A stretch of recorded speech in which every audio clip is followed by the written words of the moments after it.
I've done many tier lists and Blox fruits, from ranking fruits to weapons and even races. And today I've decided to compile every time I've done a tier list into this one video so you guys can find out which is the worst and best stuff in the game. And for the tiers, we have godly at top tier, great tier, good tier, meh tier, and D tier. Matter of fact, hold on, let me change that to dookie fruit tier. All right, so before we get into actually rank it, I just want to say this is based off of my opinion and experience. So if you disagree, perfectly fine. Just try to keep the hate to a minimum. Also, this list is based off of grinding and PvP together, so an overall list. And for the first fruit, we're gonna be rating the spin fruit. Why the heck is it looking at me like that? I'm gonna be honest, spin is a tough fruit. Its kit really has no redeeming factors. I mean, look at this. Razor Wind, what are you gonna do with that? No range, hardly any damage. Tornado Assault, hardly any combo potential. I mean, it's all right for grinding, but the PvP potential is non-existent. Helicopter Flight, worst fight in the game. Well, one of the worst fights in the game. Last but not least, we have Air Slasher, which is actually an all right move, I'm gonna be honest, but leaves no room for combo potential or anything to set up anything. So yeah, I'm gonna be honest with this fruit. It's only gotta go one place, and that is dookie fruit. Straight garbage. And I don't think there'll be any arguing with that one. Next up, we're gonna do the barrier fruit. Ooh, I hate this fruit. Look at him smiling at me like that, bro. What you got to smile about? Your fruit's garbage. Let me eat that thing real quick. Okay, now this suffers from the same reason spin does. It's kind of crazy because this is actually a rare fruit. So how this is bad, I don't know. This thing needs a rework, man. Look at this though. Barrier wall, like it barely has any range to it. You're not gonna hit anyone in PvP with that. Surprise attack, like this thing is slow as hell. Someone could ken that. The only good move this thing has is barrier prison, which can start for combo potential if you bring them back to you. But another thing this doesn't have is a good ult. Like look at this. Barrier towers, slow release, has high end lag, so if you miss that, you're getting punished. But also the AoE is only vertical. Like you're not gonna hit anyone with this in PvP. Moral of the story is do not use barrier. Just don't. Definitely needs a rework, although I don't see them really making barrier that good, so it's going in dookie tier. Above spin though, I mean, it's not gonna go below spin. Next up, we have the bomb fruit, and do I even really need an explanation for this one? You know what? I'm not giving no explanation for that. I'm putting that below barrier. I mean, it's pretty self-explanatory, bro. Bomb is not good. Coming up next, we have the spike fruit. Now, I feel like this doesn't really need much of an explanation either. Most of the dookie fruits suffer from all the same things. Look at this, spike summon. This is good for grinding. I want to be honest. This is all right for grinding, especially with spiky ball. It has good AoE. However, I mean, no potential for PvP. I don't see this thing getting a rework ever, by the way. So it's probably gonna be probably one of the worst forever. It's garbage. Moves are not good. It has a bad move kit. Straight to dookie fruit. I'll put that above spin though. Next up, we have one of the fruits I hate the most in the game, so this is no shocker. We have the falcon fruit. Now I'm gonna make this one quick. One, has a trash moveset. You waste one of the moves on plumage, which you need this move to even use your moves. Two, it's trash for grinding. Only one of these moves are multi-target moves, and it's wind burst right here, and the damage is actually garbage. This move right here, Bone Crusher, is a single target move, helps you not at all in grinding, and also good luck landing that PvP. Third, we have Soaring Beast. Oh, I guess that is a multi-target, so it has two multi-target moves, but it's still garbage. Also a trash flight. This fruit has no redeeming factors. I don't want to argue about it. Falcon, straight to dookie fruit, but I'm gonna put it above everything else. And I honestly think that might wrap up the dookie fruit tier list. Falcon, barrier, bomb, spike, hit, spin. It's not bad, not bad. Next up, we have the spring fruit. Now this goes up to the next tier for one reason. When I did that random card the size my fruit video, I ended up having to use the spring fruit, and I'm not gonna lie, I cooked players in PvP. Now the moveset is not exactly the best, don't get me wrong. First ability knock is not very good and has low range. However, spring snipe is all right. I've sniped some players with that. Spring cannon is not bad. You're gonna have to set that up though to land this. You guys see right there. But the thing I like most about this is the spring leap right here. It's actually a really good mobility. You guys can see I went pretty far with that. And then spring emperor, which is this. You guys can see right there, spring emperor. It's like a big AoE which just hits multiple things. So for grinding, obviously this is worse than even the dookie fruit tiers. But for PvP, this actually has some solid potential. And for that is why I'm putting it at the bottom of meh tier. Next up, we have the chop fruit, boys. This one I'm also gonna put into the meh tier, and it's actually a little bit better than the dookie fruit tiers. I'm going to explain why. All right, so since this is the chop fruit, anytime you fight a sword main player in PvP or sword NPC, you're not going to be able to be hit. So this actually makes it decent for grinding throughout the first seed, because it's almost like you have a Loki dodge. And since a lot of players in PvP use swords, it makes it a decent viable option for a counter pit. However, though, the moves are still garbage. I mean, look at this. Tackle, garbage. Dance, like no one's gonna let you hit him with that. And then party, it's kind of like rubber barrage, I guess, a little bit. It's just not that good, man. Damn, this is a worse flight than spin. Wow. Literally the only reason this got to where it was is because of the passive, that you can't be hit by swords. That's it. The moveset is it's worse than some of the dookie fruit ones. Next up after that, we have the smoke fruit. Moveset wise, this thing is not good. You only have 4 different abilities, but however, where this excels is grinding. Smoke is actually not bad for grinding. This move right here, smoke bomber, I've cheesed so many bosses with this, and it's not bad. The damage is not bad. We also have smoke blast, which has some good AoE. Like, let me just show y'all real quick. Look how much damage smoke blast deals right here. You see that right there? 5,447 27, so the damage is not bad. PvP, although, just don't use this fruit for PvP. Just don't. But if you have no other fruit and you got a smoke, I mean, you can use it for grinding. So yeah, smoke is going above chop and spring and meh. Rocket fruit next. Ah, yes. This is 10 times better than Kilo was. I'm not gonna lie. Now, Rocket, I'm gonna be honest, it's quite a bit better than some of the other fruits with Dookie fruit. Missile Fist is actually a long range, not bad ability. Airstrike is also not that bad of an ability. It's got a cool third move as well, Rocket Crash, which I guess is kind of the ultimate. You know what I'm saying? You can catch a player who's lacking with that. Good AoE as well. Overall, it's not that bad. Would I use it? No, but it's 10 times better than Kilo was. Still though, it is gonna go at the bottom of meh. All these other ones are better. Coming up next, we got the diamond fruit, boys. Now, diamond for me is a bit interesting. Reason why is you have this move right here in Crust, which gives you a pretty good damage reduction for PvP, and that's the only reason really I put it on this high. It has absolutely no grinding capabilities. I mean, look at this beam and tackle. Like that did literally hardly any damage. I mean, it did half his damage, but if you're grinding, you're not gonna do that much because you have no max fruit stat. Diamond Hail is an alright ability in PvP because it's long range. Solar Flare is also alright, does good damage, has a little bit of stun there too, but the main factor is the damage reduction with this. Never personally ran into a good diamond user, but for what it is, it deserves at least above Dookie fruit. So I'm gonna put diamond above the rest in meh. Now this next take, this one might make a lot of people mad. The rubber fruit right here. It's going in meh. It's going to the top of meh. Now before you get all upset, let me explain. So for grinding, first of all, just don't use this fruit for grinding, bro. It might noob to max, but every 2 hours I eat new fruit. Grinding was horrendous with this. The only really good move for grinding you have is rush. If you gather up a bunch of NPCs and do this, you're gonna be able to do some damage. Other than that though, you know what I'm saying, it's not good for grinding really. Now for PvP, it is solid for PvP. You counter rumble users, you can't be hit by guns. So you would think this is like probably like one of the best PvP fruits, right? Wrong. The main combo you have in PvP is something along the lines of this. Spiky Trident pull into the rush combo, which could be straight comboed if you're going against a Cyborg V3 user. They could also Ken it. The other abilities I feel are just not as good. I mean, Smash is a good ability. Slingshot is not as good. You have to have really good aim to utilize that. And then Cannon is also just not that good. Overall, the only reason this even made it up to here is its PvP capabilities. It's all right for PvP. I made it to 5 million bounty with this fruit alone. So don't get me wrong, it is solid, but it is held back by a lot of things. That right there though is going to wrap up the Mets here. I don't feel like this was too bad, except maybe the controversial rubber pick, but oh well. Next tiers we have this good, great, and godly tier, and I'm excited to do some of these next ones. Next up though, we have the pain fruit, otherwise known as the paw fruit. Now what do I think about this fruit? So first off, we have a really kind of a long range moveset. Like look, heavy paw, long range move, paw barrage, also long range move, paw nuke, also long range move with some AoE at the end of it since it's an explosion. We also have a mobility move which is self-repel, pretty much like the rumble dash except you only get one of them. Last but not least, we have the ultimate which is torture, another long range move, but if it hits him it does a damage over time, which actually does pretty good damage. You guys can see right there doing over 4,000, actually 5,000. I'm gonna be honest, for grinding this thing is, just don't use it for grinding.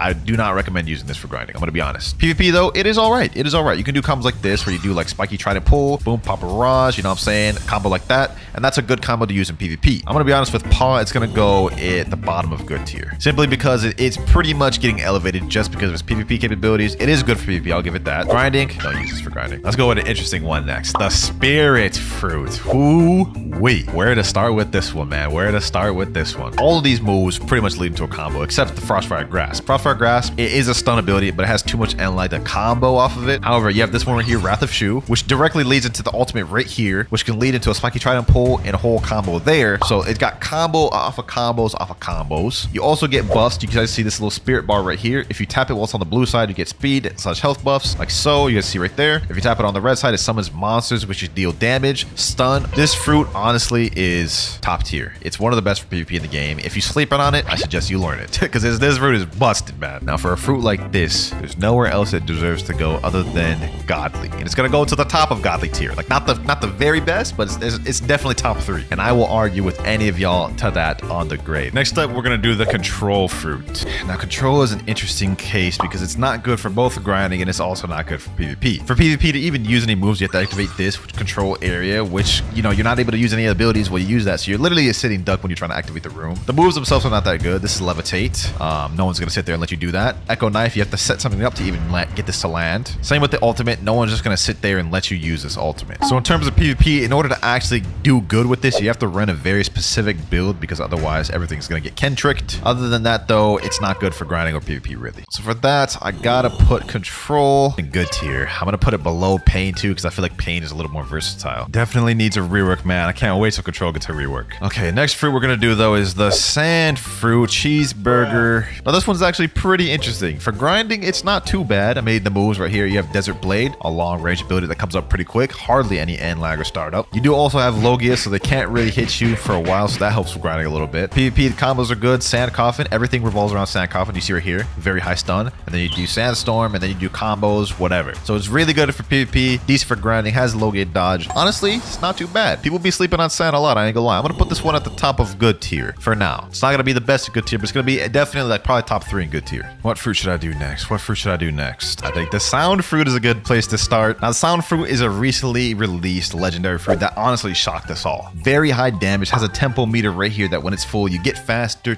do more damage, take less damage. Very spammable, as you can see right here. Rhapsody, Notes, Fortissimo. Has a high AoE, multi-target hitting, stun ability, Symphonic Radiance, that little disco ball, which could lead into many different things. Has a really good ult. Like, what doesn't this fruit have? Like, this is an insane fruit, I'm not gonna lie. The damage is nice. PvP, it's nice. Actually decent for grinding, I'm gonna be honest. Like, you see the spam ability right here, boom, boom, boom, boom. Based off of this entire moveset and everything you get with it, I'm gonna be honest, Sound is going in great. It is a very good fruit. You can't go wrong eating this fruit for PvP. I would say if you're gonna be grinding or you're not max, eat a different fruit, but for PvP, can't go wrong with Sound. Flame Fruit next. Decent for grinding, has Logia dodges, so it'll get you through first or second C, but where it really excels is the PvP. Look at this. Prominence Burst, long range ability. Allows you to do some combo potential. You can do a Spiky Trident pull after that if you hit them and they don't have Ken. Blue Fire Bullets, good for chip damage, long range as well. Now where the real magic happens is this right here. Flaming Vortex. Launches them up, which you could do this, boom, you know what I'm saying? Do a Spiky Trident, start any type of fighting style combo. It's really nice. So for PvP, I feel like people be sleeping on this a lot. They may think it's worse than it is, but it's not half bad. And because of that, I have to put this towards the top of good. Gravity Fruit next, our third mythical of the video. I'm gonna be honest, I'm not holding back on this one, boys. I'm not holding back. If you're a Gravity main, you may get upset. Firstly, this moveset is actually terrible for grinding. Gravity Push, it does have some AoE, but the damage is just not there. Gravity Obeisance is a pretty good both for PvP and grinding. However, the damage also leaves something to be desired. Meteor Pitch, that move is lacking both in PvP for grinding. And then Meteor Rain is alright for grinding, but it has a lot of knockback. So the chances you're gonna hit all those meteors are very low. Now this is a stun fruit, so for PvP, it is alright. You could do combos like this, like no Bloodbane Drain, Spiky Trident Pull, Gravity Obeisance, and this is a decent combo. It does good damage, right? But the thing is, there are so many other stun fruits that do exactly what Gravity does, except 10 times better. It 100% needs a rework, so because of that, I'm gonna put it in between Pain and Control. These three are pretty much one and the same. Alrighty, Quake next. Now Quake is an interesting fruit. I feel like this is not that bad of a fruit. Maybe not for grinding. I wouldn't use it for grinding. It's just, it only has 4 abilities. One of them is a single target move, you can see right there, so not for AoE. Air Crusher, it is kind of a narrow AoE move. You can't really like turn it. It's not like big AoE. Special Shockwave is a nice move. Damage is not really there though. And Sea Quake, obviously, you know, it doesn't really do that much damage, I'm gonna be honest. Like, look at that. Only 2,000 damage for that. Not that good. Now, where I feel this fruit really excels is PvP. I've faced good Quake users. They are a problem. The only issue with Quake is that every single move has really long end lag. So with this fruit, you have to be perfect. If you miss any moves, you're leaving yourself up to be punished. So while I feel Quake is pretty decent, I'm gonna put it above Pain and Gravity though. Hopefully maybe one day in the future we'll see a Quake rework. I think that'd be lit, because I do not think they did Quake that much justice in this game, bro. Whitebeard is stronger than that. Love Fruit next. This one is interesting. Now Love recently got a rework at the beginning of 2023, which honestly made it really good for PvP. Okay, first off, we have Heart Shot, which is a really long range ability that has decent AoE, so it's solid for grinding. We have Cupid Zone. Anyone in here gets stunned, so you can do combos like this. You know what I'm saying? Boom. You have Irresistible Attraction, which pulls them towards you, also stuns. You have Best Friend, which is a problem in PvP. They pull out their best friend, they have Cupid Zone, they're pulling out combos on you. You're getting hit by him and your best friend. It can get toxic, bro. A good Love user, they're problematic. I'm not gonna lie. This kid is very nice. Not as good for grinding, but it really excels in PvP. And because of that, I honestly think Love is a great fruit. Now, it's not gonna be at the top of great. It's probably gonna be at the middle or lower end of great, but it is very good fruit. Can't go wrong with it. The list is coming together, boys. The list is coming together. Hopefully, I haven't pissed any of y'all off too much. Yes, the Doe Fruit next. The Doe Fruit. Does this really need any explanation? You know, I'm gonna give it an explanation. First of all, for this one, you have Logia dodge. You guys can see right there. So it's all right for grinding. I did a Doom to Max with Doe, and it actually wasn't bad. It was pretty good. Long range ability, Brain Dead, Missile Jab. You can just spam that. Very long range. Also has stupid AoE. So even when you think you're not close, you're still gonna get hit. Pasty River, which has a 2 use to it. Look at this. If you jump up and use it in the air, it does this whole like fist barrage combo, which actually does crazy damage. Piercing Clothesline. This move, oh, I hate getting hit by this move in PvP. Look at this. Look at this right here. It slams them up, slams them down, and you can basically just start stupid combos with this. I'm gonna be honest, man. Doe has got it all. Grinding, brain dead combos in PvP, Logia dodge, spam ability. I hate facing this fruit in PvP. It's stupid. It's stupid. I'm gonna be honest, man. It'd be criminal to put Doe in any other tier other than godly. It's going in godly, 100%. And I ain't arguing or debating y'all on that ever. Blizzard, huh? Interesting. I honestly feel like Blizzard is a well-rounded fruit. It's got some good spam ability, long-range abilities, high AoE. Look at that, very high AoE. All of these moves hit multiple targets. You guys can see right here. Oh, by the way, this is a Logia dodge. You can see right there. PvP, you don't really have as much combos. However, this right here, look at this domain expansion right here. Like, this is really spammable. So it's good for grinding and PvP. All-arounder fruit. I'm gonna be honest. This is not really like too bad in any ways. And the only issue is nobody uses this because it has no hype around it. It's not really a fun fruit to use, I would say. But for that, all the reasons I just listed, I'd say it has to be a great fruit. Definitely below love, I'd feel, because I feel like love is just better in a lot of ways. But can't deny it's a great fruit. Let's get the ghost fruit out the way next. I don't have one of these permanents, so I'm about to eat this right now. Now the ghost fruit just got a really deserved rework, and because of that, it's gonna be a lot higher than I would have put it if it didn't get that rework. So the first move is pretty much the same as before. It's a launch that stuns. Kind of a little bit hard to combo off that because of the end lag on this, but the next move, special release, is a good ability that has some stun and allows you to go combo. Third move, which I believe is the best move in the kit, Cries of the Underworld. It stuns there for a while. Actually has some decent long range, which allows for combo potential. Then you have Ghostbusters. Now Ghostbusters I don't feel is really as useful for PvP. However, because of Ghostbusters, this makes this actually a decent grinding fruit. Like you can see right here, my Ghostbuster guy is packing up this guy right now, bro. They also use your fighting style. So you can see I'm using Sanguine art. So the Ghostbusters are also using Sanguine art. If you're just using combat or something, it's not really gonna be as good. Now, this isn't the best PvP fruit. The main thing I would say for PvP that's a problem is that the passive. When you die, you come back with 50% health. That's nice. Put that with the rework and that it has actual combo potential now. You know what I'm saying? I would say this is not that bad of a fruit. So due to all these factors, I would put Ghost in the upper tier of good. I'm gonna put that above Flame. While we're at it, let's go ahead and wrap up the good tier. Next up, we have Magma. Magma's going in good tier because of a few reasons. So obviously, it is a Logia dodge. You guys see right here, it can't be hit. It is very good for grinding. The damage is super high. Look at that. 16,000 damage just off of one move. So for grinding, this is immaculate. You can get from level 1 first C all the way to third C with Magma alone. It's just gonna be boring. The issue with this that holds it back a little bit is its PvP capabilities. The moves are all very slow. It's a little tough to hit, especially in today's meta with high-paced one-shot combos. Magma just doesn't have that. It's not really a combo fruit. So PvP really holds it back. Grinding is immaculate with this fruit though. So because of that, I'm putting this in good tier. I put it above Flame because of the grinding. Now the last fruit that I'm gonna put in good, this one may be a bit controversial. Actually, I don't think anyone will disagree with this. Phoenix. I don't really think Phoenix really like excels in any category, to be honest. Like, it's a good fruit, has a good damage, has the healing capabilities right here. The moves are not all that great though. It has an M1, I guess, so it has some spam ability and some combo potential like that, but no one really uses this fruit for a reason. It doesn't really excel in any category, and there are fruits that do exactly what Phoenix does, except better, man. I want to be honest. Yeah, man, I'm pretty confident about that placing. I don't think Phoenix is good enough to be great, but I don't think it's bad enough to be under good. Yeah, I'm gonna go ahead and put Phoenix at pretty much the top 4 in good. And that's gonna wrap up good tier right there. I guess I'll find out once I upload this video and the comments come through. We only have the godly tier and the great tier next, boys, and we have under 15 fruits remaining. Okay, next up on the list, I'm gonna do the Buddha fruit. I'm gonna be honest, this one's pretty easy to place. There's not really any complications with this one. 100% the best fruit at grinding because of this move right here, Shift. Whenever you're grinding, you'll always be able to hit enemies, but you'll be just out of the range to where they can never hit you. So this is the best fruit for grinding, hands down, or at least one of the best, top 2. This fruit is also really good at PvP for those same reasons. You can literally just catch people lacking in PvP just by M1 spamming. Let's say you went up to them, did soul guitar, then you just M1 spam them to death, bro. You can catch people lacking like that. I've gotten caught lacking like that. So this fruit is really good for both PvP and grinding. However, I'm going to put it in the middle of great tier. I know I probably just made a lot of y'all upset. How isn't it godly, Winter? How isn't it godly? It is 100% getting carried by its PvP capabilities. While yes, I did just say you can get caught lacking in PvP with it. If you're going against a good player that knows what they're doing, all they're going to do is outrange you as Buddha. So it's really only great for grinding. Next up, we have the spider fruit. This one may be a little personal bias, I'm not gonna lie.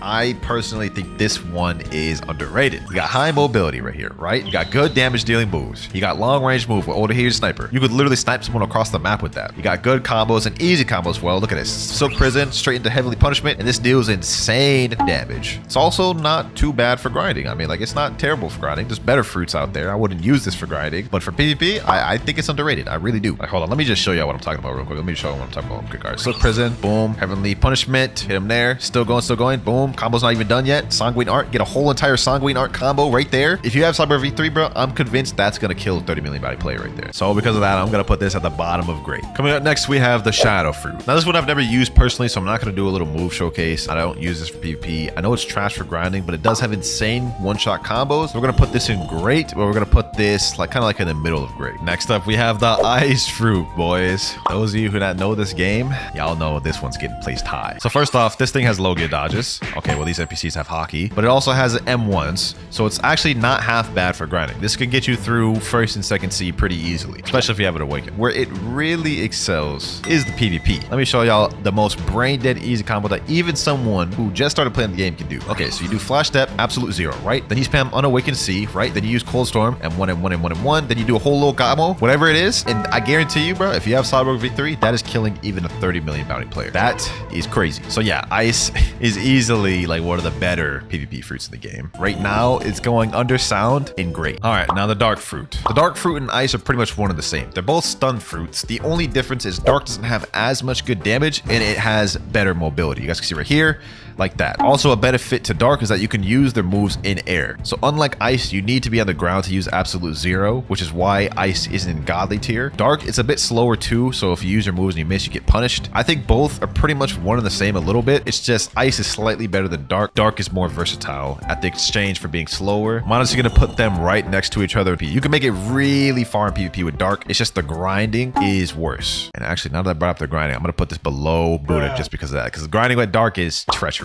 Only a few fruits left, boyos. And for this next one, I'm gonna go Venom. Now, I feel this needs hardly any explanation, bruh. You know what? Let me just do it. All the entire move kit. For grinding, PvP, whatever you're using it for, boss farming, it's good. Look at this. Poison Daggers, spam ability, has pretty good damage, right? Has damage over time as well, poison. Noxious Shock, long range, auto aim ability, which also deals a lot of damage, has damage over time. Toxic Fog, any enemy that gets close to you gets poisoned and their screen starts like hallucinating or whatever, right? Serpent's Wrath. You think this is just a flight, right? Wrong. Deals damage. So it has really long abilities, low cooldowns, so you can constantly spam it. One of these moves basically has auto aim. And guess what? To top it all off, you have a Fury Meter and a Transformation. Let me show y'all. Transformation right here, right? And all of your moves have changed. Well, only 2 of them. So now Serpent's Wrath, you guys can see, it has 3 dragons floating around it, which when you use it, the dragons attack enemies nearby. Extra damage, right? Look at this. Toxic Fog, big poison cloud, and anyone who stays in the middle of this is going to take a lot of damage. And to keep him in the middle of it, all you have to do is just use your moves, right? Keep him in there, deal tons of damage. I did a noob to max with Venom, and it was one of the easiest noob to maxes I've done yet. It's really good for grinding. It's definitely a problem in PvP. Whoever you run into with this, they're gonna get annoyed, bros. They're gonna get annoyed. For that, it can't go anywhere other than Godly. Mammoth Fruit next. Now this kit is pretty good for grinding, I won't lie. You have this transformation right here, which makes everything able to be spammed. Where Mammoth kind of lacks is combo ability. The combos aren't really there. It's pretty much you just go in Mammoth form and you spam. And you also have long ranged abilities and, you know, good stuff like that. With Mammoth, even though it's really good, I mean, we're gonna say it's kind of tied with Dark. Next up, we have the Light Fruit. I want to make this one quick, right? Okay, so you have M1s with it. You also have low gear dodges, so a lot of NPCs are not gonna be able to hit you. Spammable moves, boom, you guys can see right here. A lot of moves can start a combo with it, you know what I'm saying? So easy combos, Light Speed Destroyer, you guys can see right there. Every move pretty much ties into each other almost. So it's very spammable, good for grinding, although I feel like there are just fruits that do what this fruit does, except better. Like there are better spam fruits than Light. So this is really good. We'll put it above Dark even because it's better for grinding. Okay, that's the end of Great Tier. All these next ones below are above Great Tier. Let me order Great Tier real quick. So far, I feel like I've done pretty well in this. Like I've tried to consider all aspects. My personal experience with grinding and PvP, I think we're doing good. Dragon next. Now this is gonna be liable to change very soon. Dragon is getting a rework very soon. Grinding Dragon is not that good. It's not the worst, but it's not that good. PvP is where it really excels. We got a super easy combo, one shot combo I'm about to show you guys. Our shot Dragon Shower. So I keep trying to pull, boom. You go like this,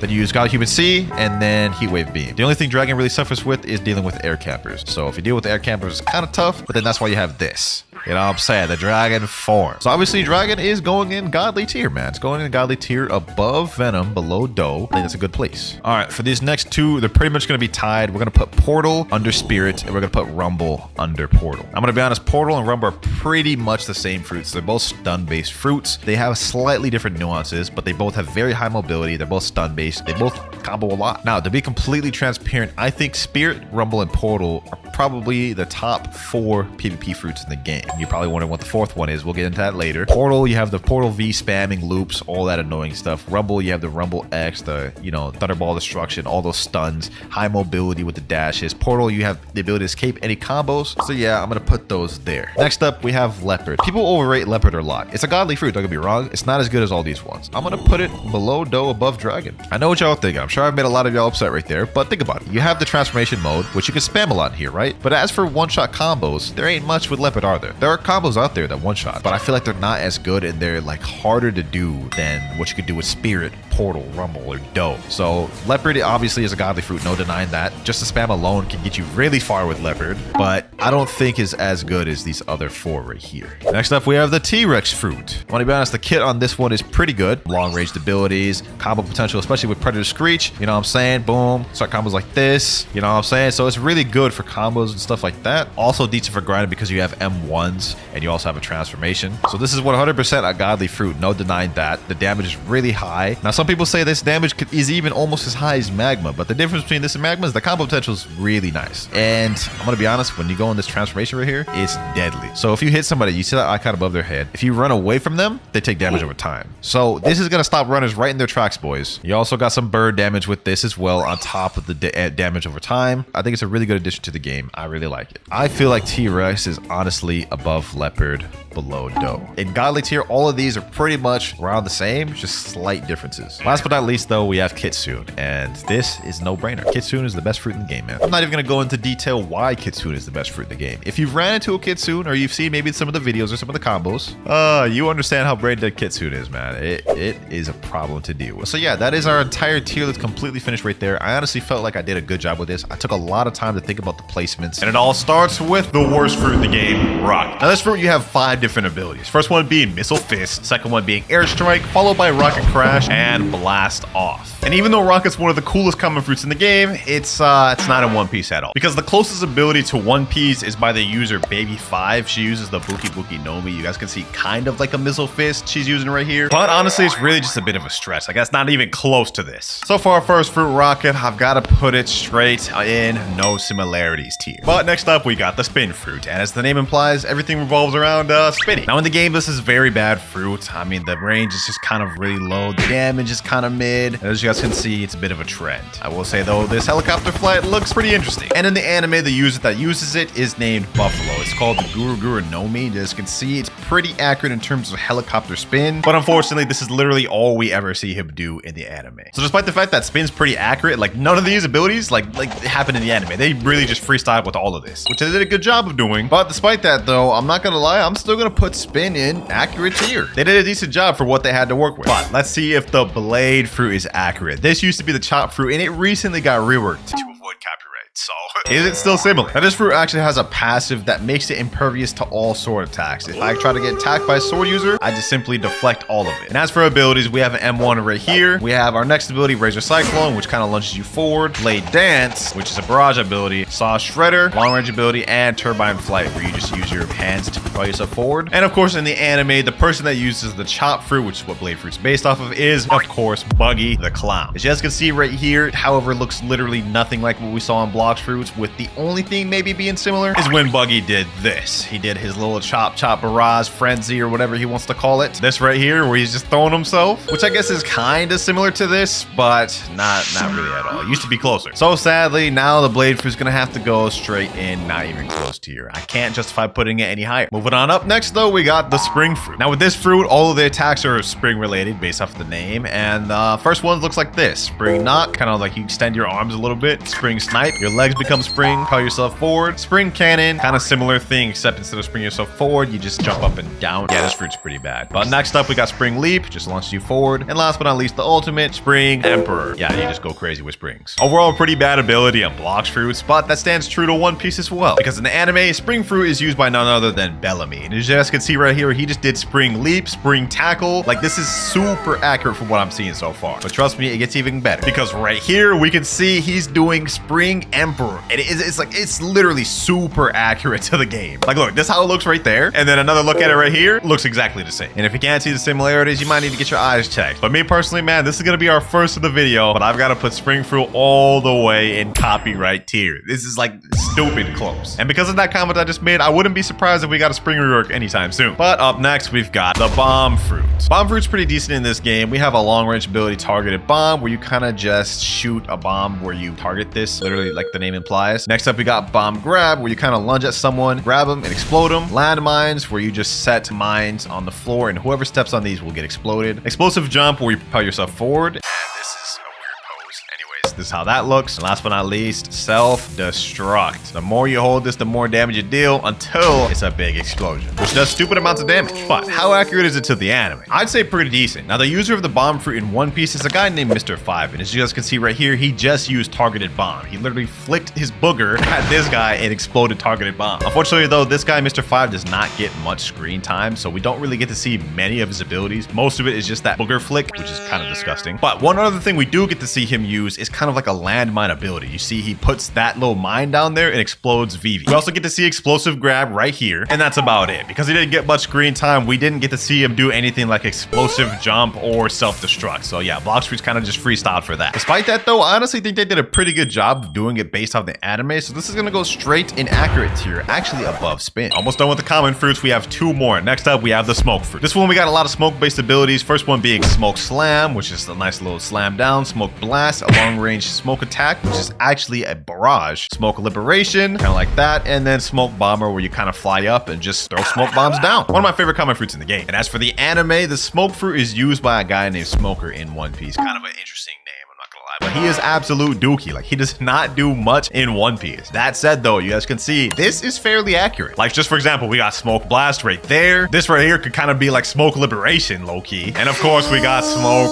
bomber, man. They actually cooked. The only thing they really didn't do, I guess, would be kind of like smoke slam, but he's done abilities similar to that. So you know what? The smoke fruit, man, it's not gonna go in copyright tier, but it is gonna go in very accurate tier. They made it pretty close. And last but not least, for the common fruits, we have the spike fruit. Now, just showcasing this real quick. This is a pretty trash fruit, I'm not gonna lie. We have spike summon, which allows you to summon a big spike wherever you point this at. Whirlwind, which is basically you turn into a Beyblade and start spinning around. Spiky ball, turn into a ball, and you just start attacking people. And then spike barrage. Now in One Piece, this is the user of the spike fruit, and I'm not gonna lie, it's not very accurate. The way it's used in Blox Fruit is not at all how it's used in One Piece. She kind of turns her bodies into spike instead of using like long range spikes. What we do get though is her becoming this little hedgehog, which is exactly like spike ball. Nevertheless though, spike fruit is pretty accurate. I'm gonna put that actually above bomb. And now we're moving on to the uncommon rarity of fruits, starting with the flame fruit. We're about to cook. And flame fruit has a bunch of cool abilities like blue fire bullets. You shoot out literally blue long range fire bullets, prominence burst, a long range fire blast, flamey vortex, a vortex of flames, rocket flight, literally flying with fire, and most cool of all, Hell's Core, a literal spirit bomb of fire. We all know the user of flame fruit in One Piece, Portgas, D-Ace, or Saba, whichever one you want. And I'm gonna be honest, it's really accurate to Blox Fruits. We just saw two abilities that look exactly like what we saw in Blox Fruits. We got fire guns right here, which is the blue fire bullets we saw, just this is red. Of course, can't forget flame commandment, fire pillar, which is flaming vortex. And of course, last but not least, we've got Hell's Core, or flame emperor in the anime, bruh. Literally 5 for 5. All abilities 100% accurate. I told you we was about to cook. Flame fruit, man, is gotta go straight copyright tier, and I'm gonna put that above spring. I don't know how they haven't reworked that yet. But anyways, enough yapping. Next up, we got the ice fruit. Let's see how close this one is to the anime. First off, we start off with the ice spear. It's a nice little M1 we can use, like a little bit of a sword. First ability, we got glacial storm. You summon a tornado of ice. Glacial surge, a nice little pillar of ice you shoot out of your legs. Frozen dragon, a long range ice dragon that stuns anybody in the area. We have ice skating and absolute zero, basically just an AoE of ice. And if we compare it to the anime, this is Kuzan, who uses the ice fruit in the anime. And we can see right here, he does ice age, which is absolute zero. We literally just froze a sea beast, bro. You can't tell me that ain't ice. And right here, we got Ice Saber, of course. You can't forget the Ice Sword. They also got that in the anime. And of course, we got Kuzan's Pheasant Beak attack, which is kind of like the Frozen Dragon attack we saw earlier. Just look at this, bro. Straight beautiful. Honestly, the Ice Fruit is pretty fairly accurate to the anime. I mean, not all the moves are that similar. We don't see any ice skating. Cold Storm wasn't used. But other than that, Glacial Surge, Frozen Dragon, Absolute Zero, pretty good. Which in my opinion puts the Ice Fruit in the middle of accurate here. But what about the Sand Fruit, ladies and gentlemen? With this fruit, we have a lot of long range abilities, such as Desert Blade. We even got Sand Coffin, which actually stuns your enemy in a coffin of sand and explodes. Sandstorm, where you summon a tornado of sand. Tornado Flight, you literally just start flying. And of course, we got Deep Sand. You throw out a little ball of sand, which explodes and has a big AoE. Very fire fruit in the game, and it's even more fire in the anime, because it is used by none other than Crocodile. And as you can see right there, that was the first ability we just saw in Blox Fruit. So far, it's pretty accurate. And of course, we got Sables, the Sand Tornado. Last but not least, Sables Pesado. Look at that. Just like in Blox Fruits. So honestly, if you ask me, Blox Fruits did a real good job of making it close to the anime, which means this may get revamped sometime soon. Because today, I'm gonna put the Sand Fruit in very accurate tier, man. They made that close. But next up, we have the Yonko Darkbeard's Fruit, the Dark Fruit. Darkness Fruit,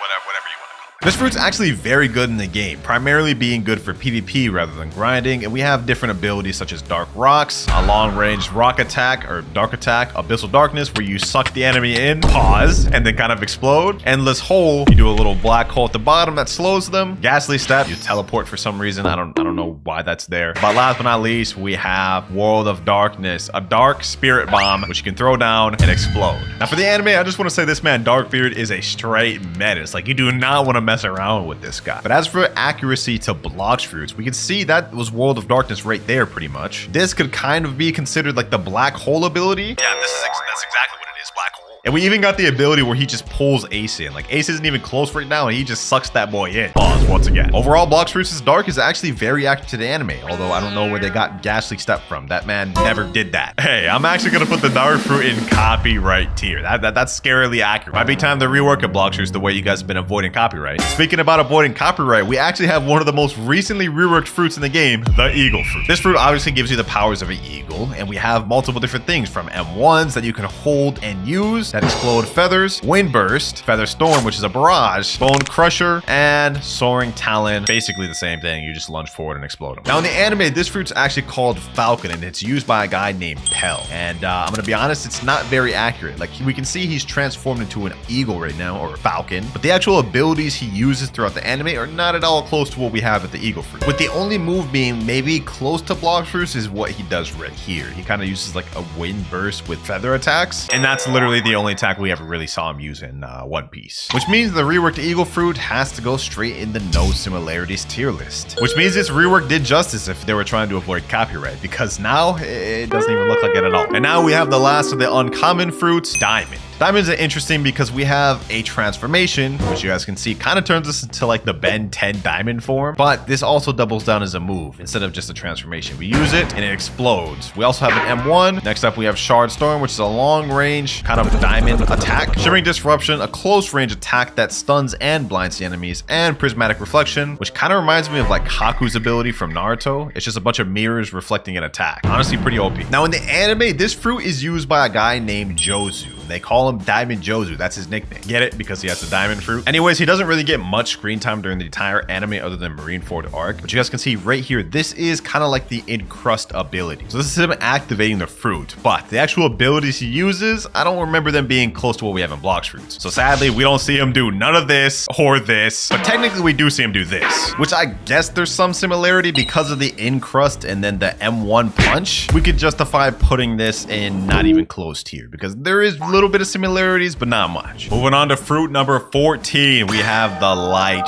Fruit. Yes, sir. One of the Marine Admiral's fruits. Now for this test, we're actually going to go ahead and go with the unawakened version of Light. And you guys will see why in a second. The first thing you'll notice is we do have a little light spear that we use to attack, similar to ice. But for our abilities, most of them are just light based. Like we have Light Ray, Barrage of Light. You kind of shoot up to the air and shoot a bunch of barrages. Reflection Kick. We have Light Flight. And last but not least, Sky Beam Barrage. Now in the anime, this is used used by Admiral Kizaru from One Piece. And we can see right here he does the light kick, so that's one move he's got down. We even got the light sword right here. That's 2 for 2. We got the light flight right here, and we even got the little light barrage he does here, making this literally 5 for 5 from the anime and Blox fruits. It's no wonder they changed it from the Awakening, because this is scarily close. It's gonna go straight in copyright tier, boys. I'm not gonna lie. Can't go anywhere else. It's main character time, ladies and gentlemen. We've got the rubber fruit next, and you know they're gonna cook for this. Now, in this fruit, we have multiple abilities that also change when you transform in Gear 2, which we're gonna wait for that to go off cooldown so we can test it out. But for now, we have an M1 right here, which is like Gum Gum Pistol. We have Cannon, which is, I guess, Bazooka. We have Smash, which is Battle Axe, I think. And of course, we got the infamous Gum Gum Gatling. Like I said earlier, once you transform, it just basically enhances all those abilities. We have Jet Pistol now, we have Cannon, Jet Cannon, or Jet Bazooka, that one right there, and of course, a better Slingshot. Needless to say, it's super accurate to the anime. We can literally see him doing the Gear 2 pose right now. And throughout this entire fight against Blue and O, we can see Jet Pistol right there, which is the M1 from Blox Roots. We can see the move where it teleports above, slams down right here, and we get Slingshot. And of course, we get Jet Gatling, man. Such a crazy moment right here. Needless to say, Blox Roots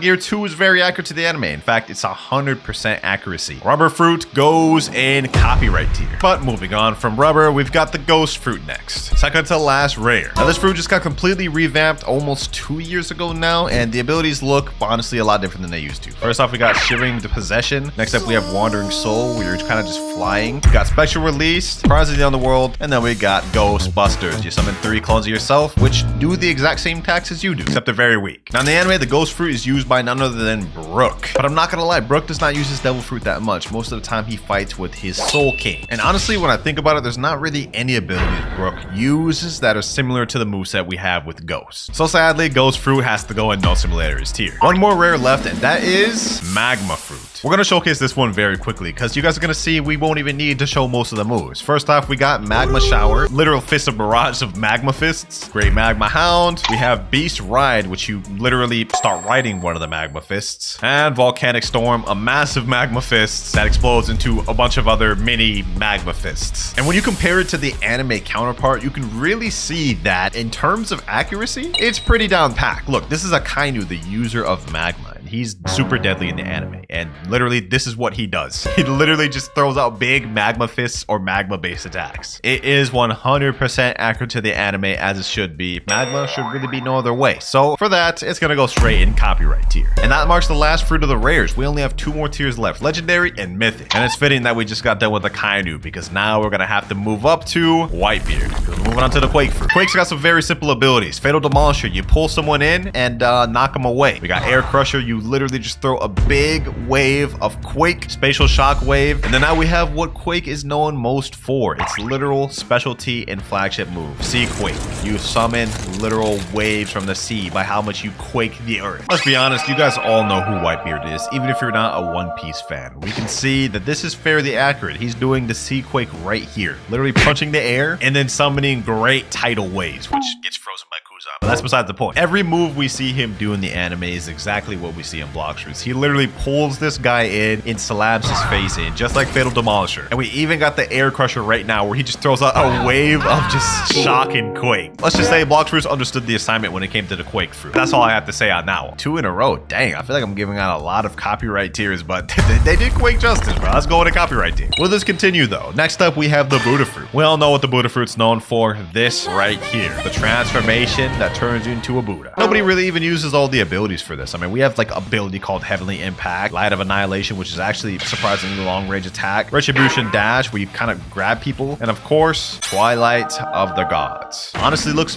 very fire in the game. It's also one of the most used fruits. However, that is not the case for the anime because we literally only see it used once, and all Sengoku does, which is the user of Buddha, is just transform into the Buddha. And then he does like the Heavenly Impact, maybe, like he kind of just like punches the ground, which is kind of similar to this, but I'm gonna be honest, literally he didn't do any of these other abilities. Like Light of Annihilation, Twilight of the Gods, Retribution Dash, he didn't do none of those. So Buddha, man, you're gonna go straight into just accuracy. We got the Love Fruit next. Ooh, the next legendary. This was actually interesting. This got reworked like 2 years ago, and the abilities are way different than they used to be. First off, we have Heart Shot, a long-range heart bow shot. Cupid Zone, shoot out a nice arrow that has a AoE, irresistible attraction. Anyone that's in the circle gets brought closer to you. jutsu. Flamingo ride, you literally just summon a flamingo out of nowhere. Like what is this? Naruto summoning jutsu? And then besto friendo. Similar to Ghost, you summon a little NPC that fights for you. Now, Boa Hancock, which is the user of the love fruit, the anime primarily uses long range attacks that turn people into stone if you're attracted to it, which is not at all similar to how it works in Blox fruits. The only ability I guess you could say is kind of similar is this pistol kiss one. It's a long range, just like kind of like love shot, which I guess is kind of similar to heart shot. Not really, because this one kind of explodes. I don't know, bro. I'm trying to see what the similarities are. It's not close. So unfortunately, love fruit is gonna go in not even close to you. Oh, next up we got the creation fruit. This just got reworked in the game. Used to be the barrier fruit, which is actually really accurate to One Piece, which is why they reworked it. How accurate is it now? So first off, we have an M1, which is kind of like barrier wall. You summon a little wall that blocks attacks actually. And then after that, we have batter up, which you literally shoot yourself out of a cannonball. We have sleight of hand, which summons a hand that grabs people. Sword box summons a box of, I don't even know what that is. It's kind of like Kuro Hisugi from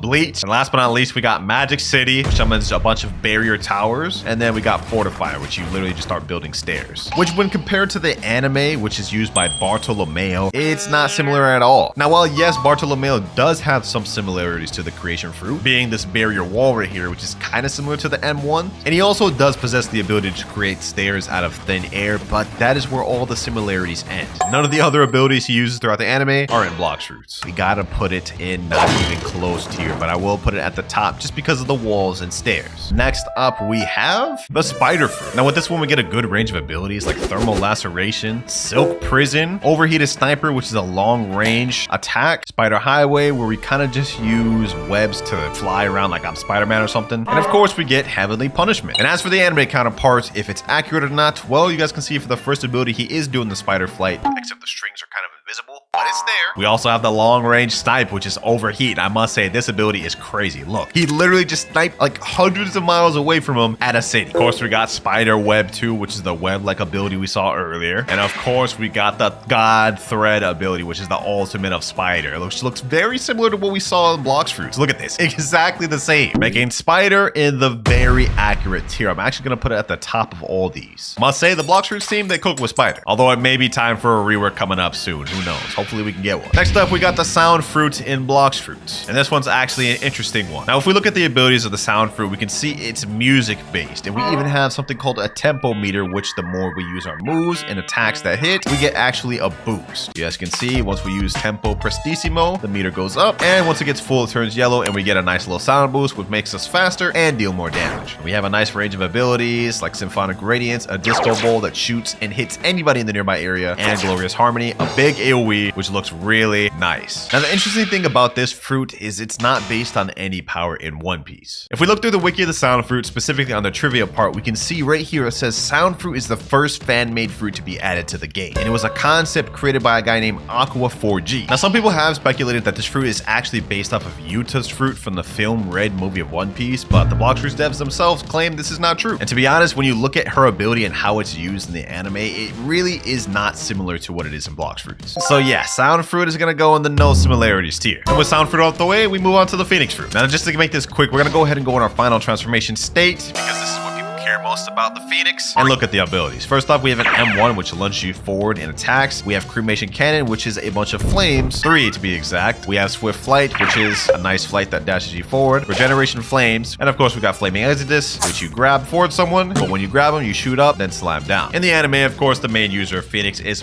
Marco, and there's 2 ways he uses this fruit. As you guys can see right now, he is in the hybrid form where he just has the wings and he still has his physical body, which is similar to Blox fruits, because if you untransform and use swift flight, you guys can see we can be in that same state. We can see he's using the full transformation right here, so that's 100% accurate. And on top of that, look at how it looks. Very similar to how the Blox fruits 1 look. This right here could be considered swift flight, I guess. And we even see right here he uses the fireball, except it's not 3, it's only 1. So we technically never seen him to use it that way in the anime. I don't know where Blox fruits got flame exodus from. He didn't do anything similar to that in the anime. And cremation cannon he did use, but not in this way. I'm not gonna take too much points away. We're gonna put it in very accurate tier. But that's about the end, because because up next we got the portal fruit. This used to be the door fruit and it got revamped to the portal fruit because of that exact reason. They were trying to avoid copyright. But how close is it to the anime now? So we can see this still has kind of some of its like door-like capabilities. For example, world warp, you can teleport to any area and it works similarly to the door fruit, but that's where all the similarities end. Portal dash is nothing like what the door fruit had used for. Same with quantum leap. Parallel escape is because you kind of go in your own pocket dimension, but let me say this last ability is definitely far from anything we saw from the door fruit. Yeah, not even close. Now the door fruit is used by CP Agent Blue Node. You guys can see right there in the background, there's kind of like a physical door, which is what I meant. It's the C ability on Portal. He can teleport to different places and even go in his own little pocket dimension. But the way it's used in One Piece is not similar to how it is in Blox Fruits, other than that one teleport ability. We can see here though, he's in the pocket dimension, which is kind of like Portal X in Blox Fruits, but other than that, we don't really see him use his Devil Fruit all too much, as he mainly relies on his Rokushiki abilities. So to be honest, only two abilities that are done completely different between both of the fruits. I gotta put this in the not even close tier, I'm not gonna lie. Let me know if y'all disagree or agree with that in the comments below. But we're moving on to one of the third last legendaries of the game, the Rumble Fruit. Now this one, we have multiple different abilities like Lightning Beast, which is a long range lightning beast attack. Thunderstorm, where you just rain down a bunch of thunder that stuns enemies. Has pretty good AoE too. We got Electric Flash, which allows us to teleport a short period 3 times, and it has a charge capability, so it recharges after some time. Sky Judgment, you shoot down a pillar of lightning, which does a massive amount of stun and good damage. And last but not least, my favorite ability, Thunderball Destruction, a lightning spirit bomb, which explodes and looks very nice. But as for the anime, we can honestly see it's fairly accurate. We can see Sky Judgment done right there, which is one of many abilities that NL does in the anime. I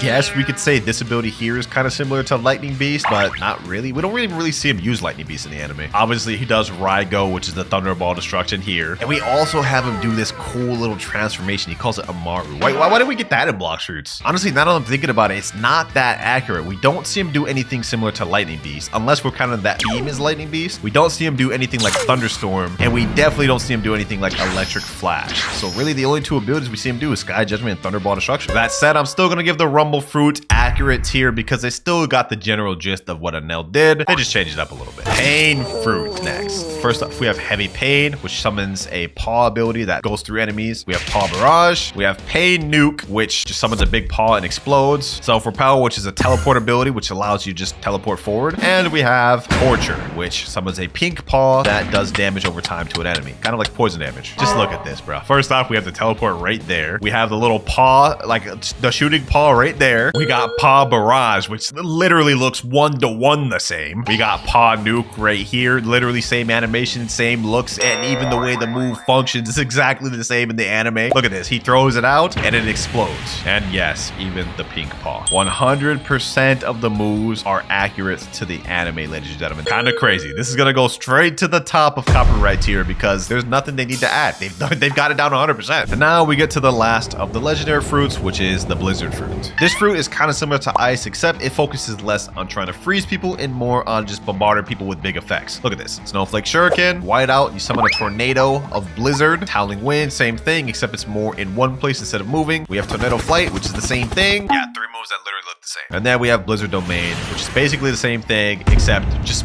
massive. Like, look at that. In the anime, it's not called Blizzard, but it's called Yuki Yuki no Mi, and it's used by Monet. And we can see this is kind of Blizzard Domain. It looks fairly similar, but that's where all the similarities kind of disperse. Because literally every other ability she uses is not like what we see in Blox Fruits at all. Like, look at this. She's grabbing him with the snow. She's doing like claw attacks. She's kind of like a harpy too. She has even like a little snow after image or snow clone, shadow clone. Blizzard is going straight in the not even close tier, which marks the last legendary, ladies and gentlemen. We're almost done. We got 13 more fruits to go, and the rest of them are all mythicals. And it starts with the most recently reworked fruit in the game, Gravity. Now, as you guys may guess, they reworked this fruit for one reason and one reason only, to avoid copyrights. However, is it still similar? Let's find out. First off, we have Singularity, which kind of uses a black hole to suck at enemies and blast them away. We got Orbital Chain, which you summon a little turret and it shoots little gravity particles at the enemy. We got Shooting Star, which summons down a meteor from the sky, and then you kind of ride on it. You can also double down as a meteor attacking ability. You don't have to to fly on the meteor. You can just use it as an attack. We got gravitational prison, which summons a black hole that sucks up anything and explodes. And last but not least, we got asteroid crash, which summons literally the most massive meteor ever, just explodes. Is it still similar to the anime though? Well, the user of it is named Fujitora in the anime, and it's pretty much the same thing. He has the ability to move things or manipulate things due to his gravity. And what he's doing right here is destroying an entire city and making the city basically become a big like meteor, almost his own makeshift meteor, which I would say is still accurate to Blox Fruits, because if you get this gravitational force meter up in full, you guys will see we can do that same ability. I hold it and now it does the exact same thing which Fujitora did. We summon a planetary devastation just like he did. We also see this ability right here where he kind of just summons like forces of gravity on the ground, which once again you can also do in Blox Fruits. Look at this, the M1, you can do exactly that. And the last thing that's similar is he has the ability to summon a meteor from the sky. So honestly, it's still pretty similar to Blox Fruits, except we just don't see him do this, or this. And we definitely don't see him ride on a meteor like this. That said, the core is still there, so it's gonna go in the middle of accuracy here. Next mythical, Mammoth. And for this one, we're actually gonna use the anime clip first. Now in One Piece, the user of the mammoth fruit is Jack, and we can see the transformation right here. Only issue, we never really see him actually use this form for attacking often. So yeah, really the only thing we see him do is just this, which is transformation. So in Blox Fruits, all of these other abilities we have like Ancient Cutter, True Prehistoric Punt, Colossal Crusher, or even Stampede. We don't get to see any of those in One Piece, which if you ask me, makes Mammoth not even close to you. But what about the T-Rex fruit? Now in Blox Fruits, the main thing we have for T-Rex is the transformation, and we also do get a different abilities like M1s, Tail Swipe, we get a nice gigantic leap, Predatory Screech, and of course, last but not least, Hunter's Rage. You grab the enemy with your teeth and slam them down. Now, here's where it gets interesting. In One Piece, the T-Rex fruit is technically not in the anime, but the closest thing is what you see here, which is actually an Allosaurus, not a T-Rex, and it's used by X Drake. And as for abilities, the only real move we see him using in the anime is this one right here, which is kind of similar to Hunter's Rage, where you kind of like grab them and slam them down.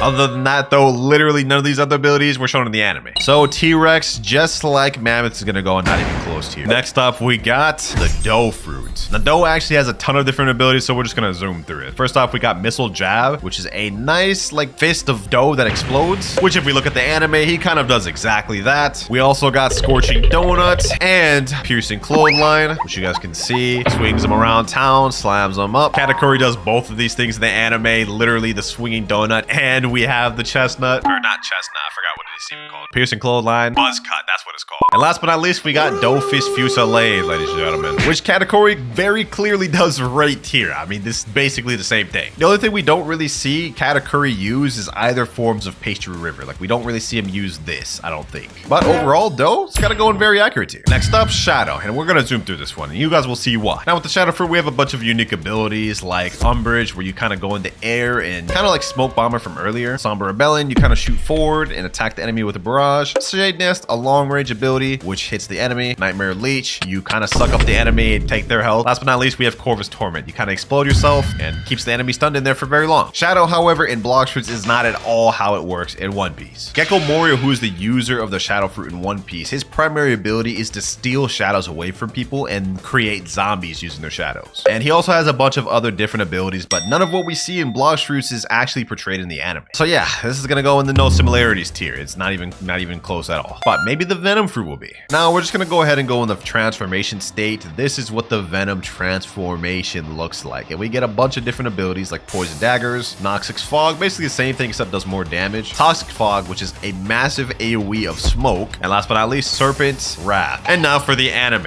One of the abilities you guys can see Magellan, which is the user of Venom, uses is Venom Hydra. Summons 3 little Venom dragons, which is actually kind of like Serpent's Wrath, or if you really want to be super specific, Noxus Shot. We also have Crollo Ball, which is kind of like Poison Daggers. Venom Road, which is literally the Venom flight ability I just used. We even got Poison Gas, which is exactly what I use here, Toxic Fog. And of course, we can't forget the Transformation Demon. This is the transform state in the anime. And while it may look a lot different in One Piece, I will say overall the premise is there. Venom is gonna go in very accurate teeth. Now we're on to the Control Fruit, and this is gonna be interesting. Now with this, we get to the first ability, which is Room. You summon a room. Actually, wait, I don't even know why I used this ability in here. There we go. You guys can see the entire room I've summoned, and we can only use our abilities in this room. This is the unique passive of this fruit. So you guys can see I get levitate. I can summon a rock out of any material in the game. We also get a teleport. I can teleport into any area in the room, and I get 2 extra abilities like Gamma Rush and Echo Knife, which only works if I have a target to hit. But yeah, those abilities are pretty decent. And obviously in One Piece, the user of the control fruit is Law. We can see he did the room ability right there, and that is kind of like the levitate ability where we summon the rocks, except he just used it on a human. We can also see he does this ability right here where he actually teleports a thing instead of himself, so it works in both ways. Basically everything we've seen in Blox Fruits was done in the anime. That said, control is going to go in the very accurate tier. Now with the gas, we have a lot of interesting abilities like suffocating fumes. You kind of lunge forward and hit the enemy with some gas. Bursting vapor, similar thing, you hit him with like a bunch of gas abilities. Traveling gas, you kind of fly. And then we have smog demons. You summon a bunch of little demons and they explode on impact. Another thing you'll notice is we have this gas meter, and when it gets full, we'll be able to transform into this little gas giant. Our abilities change a little bit, but for the most part, most of them are similar. Now suffocating fume is a long range attack, and we have bursting vapor, which is a nice little gas swipe. We still get smog demons, it's the same, it just like summons more. And the last thing that changes is traveling gas is now an attack. You stab an enemy and launch them back. This, however, is not similar at all to how Caesar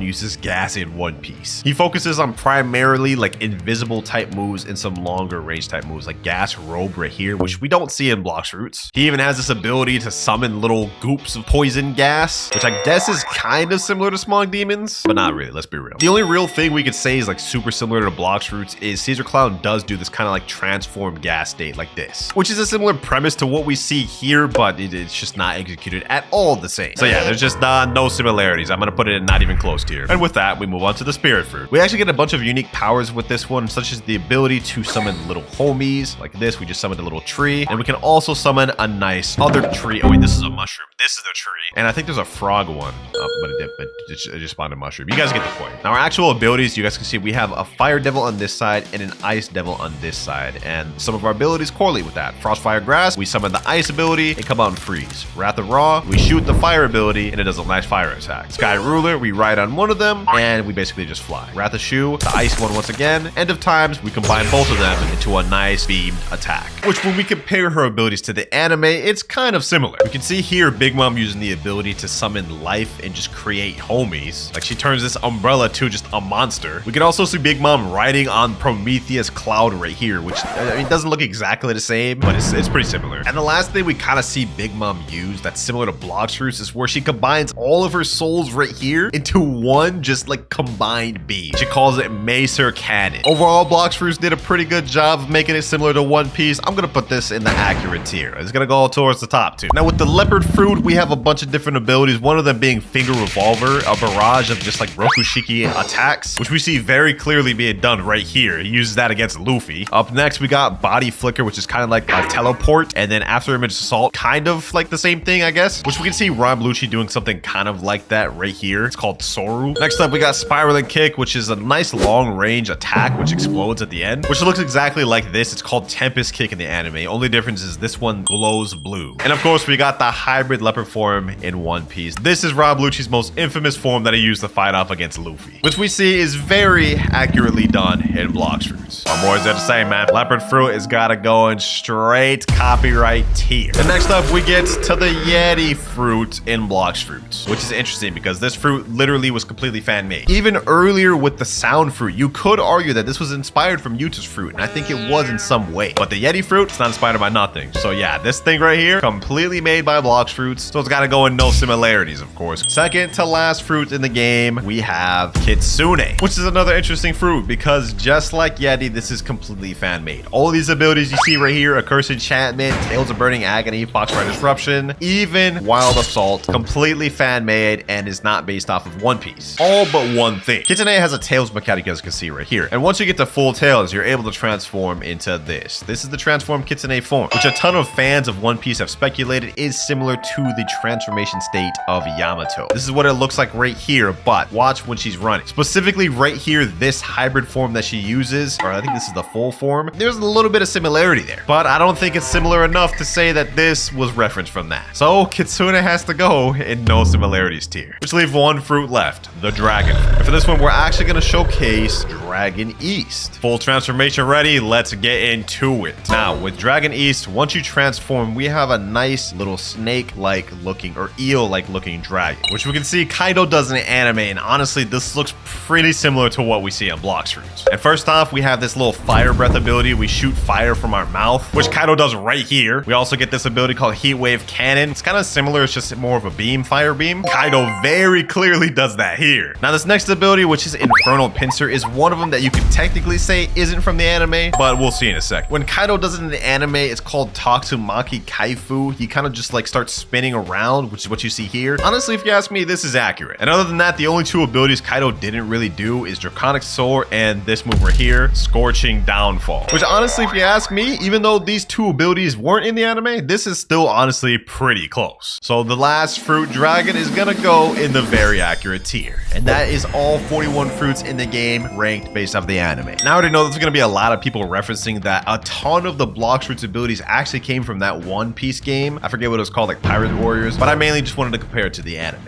And we're starting with one of the most basic races in the game, the mink race. Now, if you spawned in as a mink, consider yourself lucky because you only have a 12.5% chance of spawning as a mink on a brand new account. Mink is also one of the races that actually gives you physical changes to your body. You guys can see we have bunny ears, and if you upgrade this race later on, you even get a tail. Now, one cool passive you get with mink is you have a 1.5 times speed multiplier above every other race in the game. So I think you guys have an idea of what mink's ability is going to be around. Now, when upgrading this race to its V2 state, you actually get even more speed boosts. We go from 1.5 times base speed up to 2 times base speed. You also get your dash distance slightly increased, and it takes half the amount of energy that it used to take. So y'all can see this race is really just built for running, and that gets solidified even more with our V3. If you look down on the bottom of our screen, you guys see we have an ability called Agility, which it's pretty self-explanatory what that does. When activating this, you get a 4 times speed multiplier for 5 seconds. And when you get the V3, that's actually when you get the physical change of having a tail. Now, all the speed boosts you get from the mink race are very good, especially for PvP, being able to dash in land combos, being quick enough to dash out in void combos, or even run if you have to. But when it comes to V3s alone, while it is pretty good, it's not really doing you any favors for grinding, and there are definitely way better ones for PvP. Here are all the tiers we have in the list. We have Godly, Up Front, Insane, Good, Meh, and Piece of Garbo. And to start this video off with Mink, I'm gonna put Mink V3 up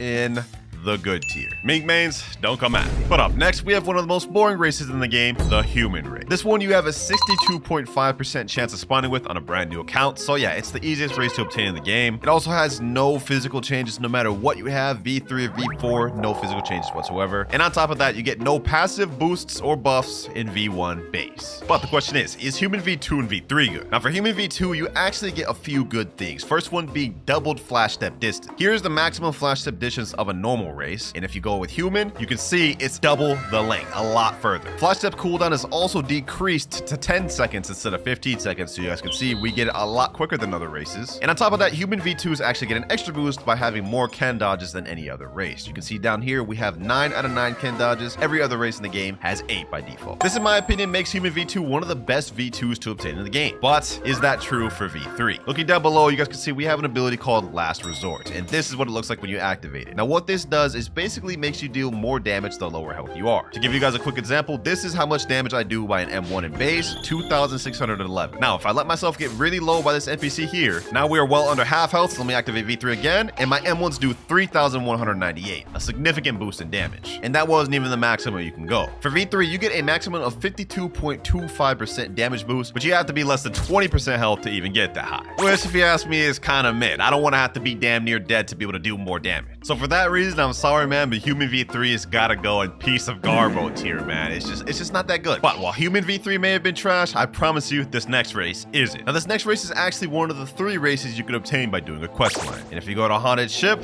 and talk to this NPC here, he will change you to the race. And of course, we're talking about the Ghoul race. Now Ghoul is actually one of the most interesting and intricate races in the game. As you guys can see, we do get some physical changes in this one by having black horns. And on top of that, we actually get some interesting buffs and passives in base. For simply existing as a ghoul, you get slightly increased health regeneration, and you get a 30% extra speed boost during the night, which, while it might not be completely comparable to Mink, the speed boost itself is pretty nice. But trust me, this gets even better in V2. In V2, we unlock a passive ability called Lifeless. And just to give you all an example of what it is, I'm gonna let myself get low by this NPC, and I'm gonna deal damage. Now, 5% of the damage I deal to this NPC converts back to my life, helping me regen slightly. And while that may not seem that crazy because it's only 5% against NPCs, it goes up significantly against players. Because as you can see, according to the wiki, the user also heals back 25% of the damage done to players with fighting style. This used to also apply to sword damage, but they did nerf that, making it to where you only get life leech on the fighting style abilities. Still pretty good though. But that is not the best thing about the ghoul race, not even close. If you look down below, we have an ability called Heightened Senses, and this is really insane. Now before I demonstrate this ability, I'm gonna get a move on cooldown real quick to show you how OP this is. I'm gonna use God, Human, Heaven, and Earth, and then we're gonna activate Heightened Senses. Now this gives you a few buffs like speed and extra damage, but what's most important is you see my move still on cooldown, right? Well,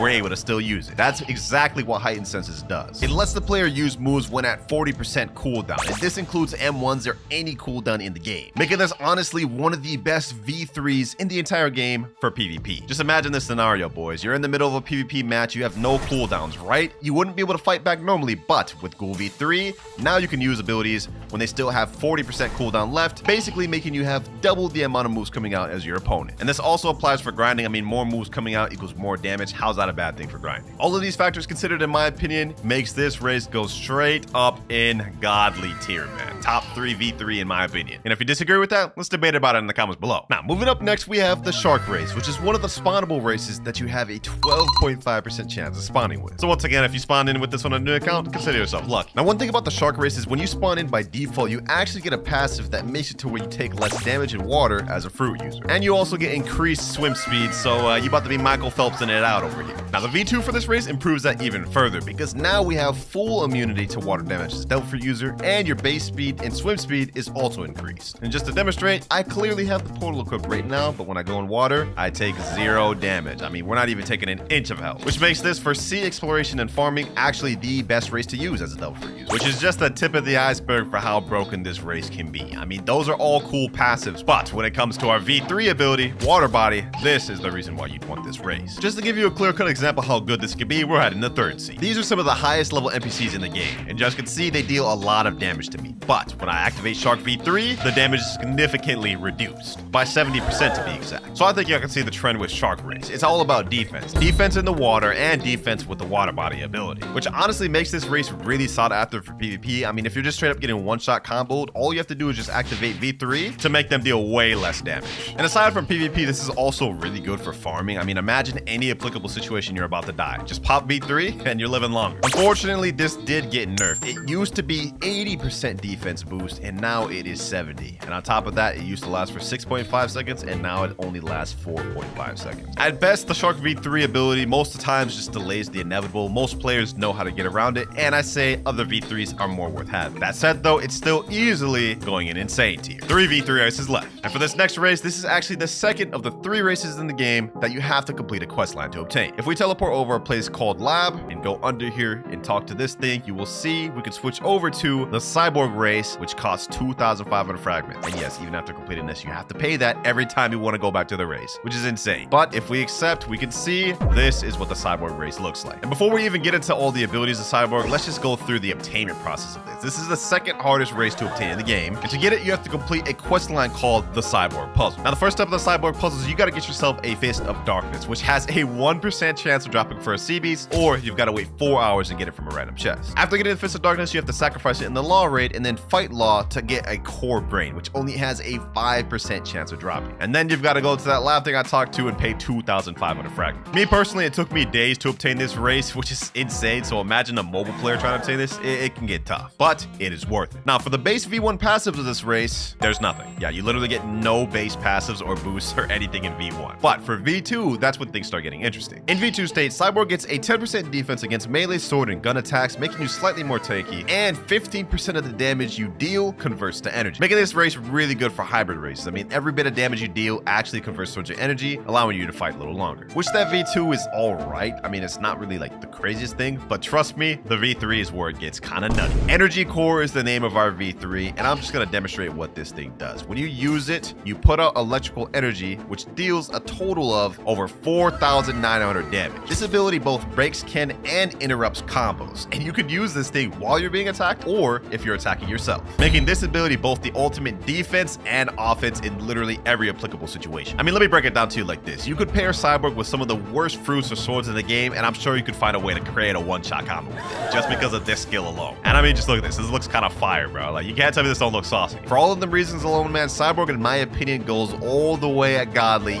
even above Ghoul. Now, up next, we have one of the most hated races in the game, which you will see why later, the Angel race. Now this of course is one of the spawnable races in the game, and just like the other ones, you have a 12.5% chance of spawning on this from a brand new account. Obviously for this one, as being an Angel, we get wings that upgrade and get bigger the more you upgrade your race. And as for any base passives or boosts, it's kind of boring. All we get is jump height is increased in base. That's literally it. It's kind of mid. But for Angel V2, it also doesn't get better. Literally for Angel V2, all we get is both extended double jump and we get 11 air jumps instead of 10, which I guess is useful in some situations, but it's also not that good. However, looking down below, we have an ability called Heavenly Blood, which is our V3 ability, and this is where things get a little better. Now to put this simply, I'm gonna let myself get low by this boss right here. He's got me down to 9,300 health now, and I'm gonna activate Heavenly Blood. And you can see my health is increasing significantly. This lasts for 4.5 seconds, and yeah, it's pretty self-explanatory what this is. Basically, for 4.5 seconds, you can heal up to 14% of your maximum health and 10% of your maximum energy. Mainly good for PvP, to be honest. I mean, it really promotes kind of running and spamming. I mean, like, imagine you're low, you could just hit this, V3, kind of run away, come back when you're healed up, and then rinse and repeat. Which is why I said this is honestly one of the most hated races, because Angels kind of have a reputation for running and healing. This, however, just got nerfed like literally a few days ago. The Angel V3 used to heal up to 20% of your maximum HP and last for 6.5 seconds, but it's just been nerfed to 14% and down to 4.5 seconds, and got an even longer cooldown. Now, normally I probably would have put Angel in the godly tier because the heal used to be insane, but because of the nerf, it's gonna go at the bottom of insane tier, just barely behind Shark, which I know some of you may disagree with, but I think that nerf is pretty significant. And now there's only one more final race to do in V3. Once you're in 3rd Sea, if you teleport over to Hydra Town, go up to the Dragon Dojo and talk to this NPC, the Dragon Wizard. He will convert you to the Draco race. But let me just tell you right now, the Draco race obtainment is the hardest race to obtain in the game.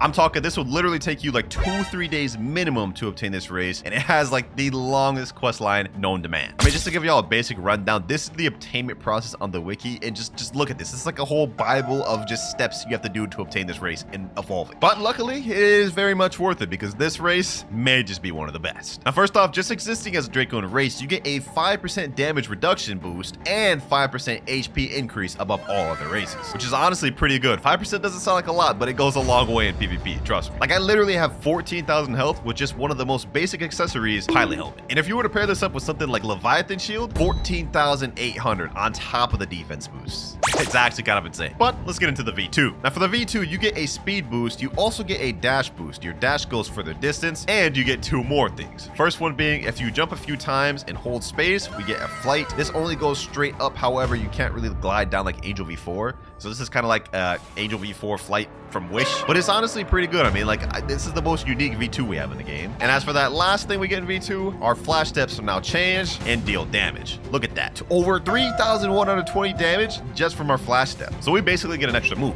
and that isn't even the best part about this race. Down below, we have Primordial Rain, and this V3 gets kind of crazy. Now this V3 is a bit complicated, but let's try to simplify it. So whenever you press it, you summon a large AoE, which buffs you and debuffs enemies. For me, it gives me a 15% damage and speed boost. Towards enemies, it gives them a minus 15% speed debuff. So they get slower while you deal more damage. And it lasts for 10 seconds and even buffs allies. But that isn't even the best part about this move, ladies and gentlemen. No, it's not. Just like Cyber V3, Primordial Rain also interrupts combos. So say I'm being hit by an NPC, right? Being M1 or whatever, I can stop it temporarily by doing that and start a combo of my own. So any combos that have barrages or moves that need to be held can instantly be interrupted with Primordial Rain. And even one-shot combos will also be interrupted. Either way you look at it, it's a top-tier race with a top V3 ability. So it's going in godly tier, and I'm even going to put it above Ghoul. So this is the complete V3 tier list, and I honestly think I did a pretty good job on it. But now it's time to get into the V4s. And we're starting off with Mink V4. Now every race when transforming into V4 gets a set of boosts. We get, I think, like 10% more speed, damage, and a few other boosts. And on top of that, every single stat is maxed out, from melee all the way to Blox, which is 2,600. Each race also gets 2 unique abilities in V4 state. And for Mink, the first one is called Whirlwind. Whenever we dash, you guys can see little tornadoes are left behind, which actually gives us a chance to run and deal damage at the same time. They also stun a little bit, so it's pretty cool. Now our second ability is called Lightning Cloak. Our dashes are much further distance. You guys can see this little green ore around us when we dash. It's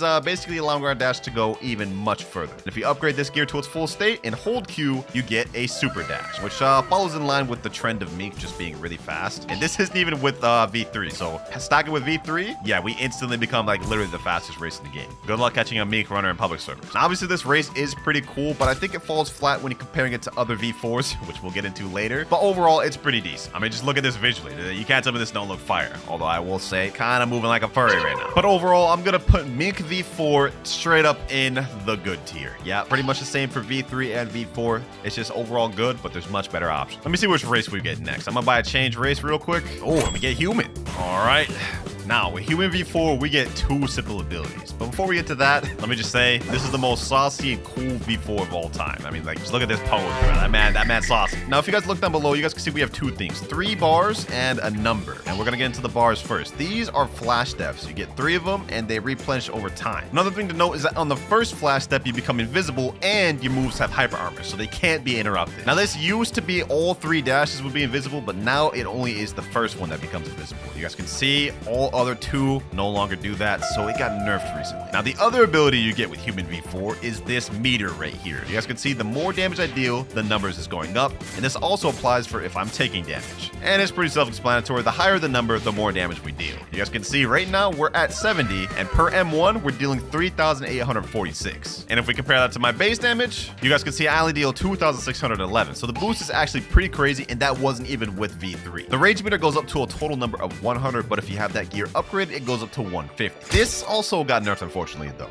Just this recent update, limit break rage damage scaling was decreased by 25%, which is a massive nerf. So despite how cool Human V4 is, I mean, it's actually one of my favorite looking V4s. I ain't gonna lie, you ain't gonna catch me using it. So for that, it's going straight into mad tier. Blox Fruits, you done killed my boy. Hey, I have a feeling people are gonna complain about that human ranking, but hey, I got a massive nerf, what can I say? Now let's see which race the game chooses for me next. Ooh, the shark race. This is gonna be an interesting one. Now the shark race is actually 2 pretty cool abilities. Now, as you can see, there's this shark right now floating around me, and this is a shield. There's also a blue shield appearing on my health right now. This reduces the damage you take significantly. You guys can see if I go over my ult to hit me, you guys can see I'm taking virtually no damage.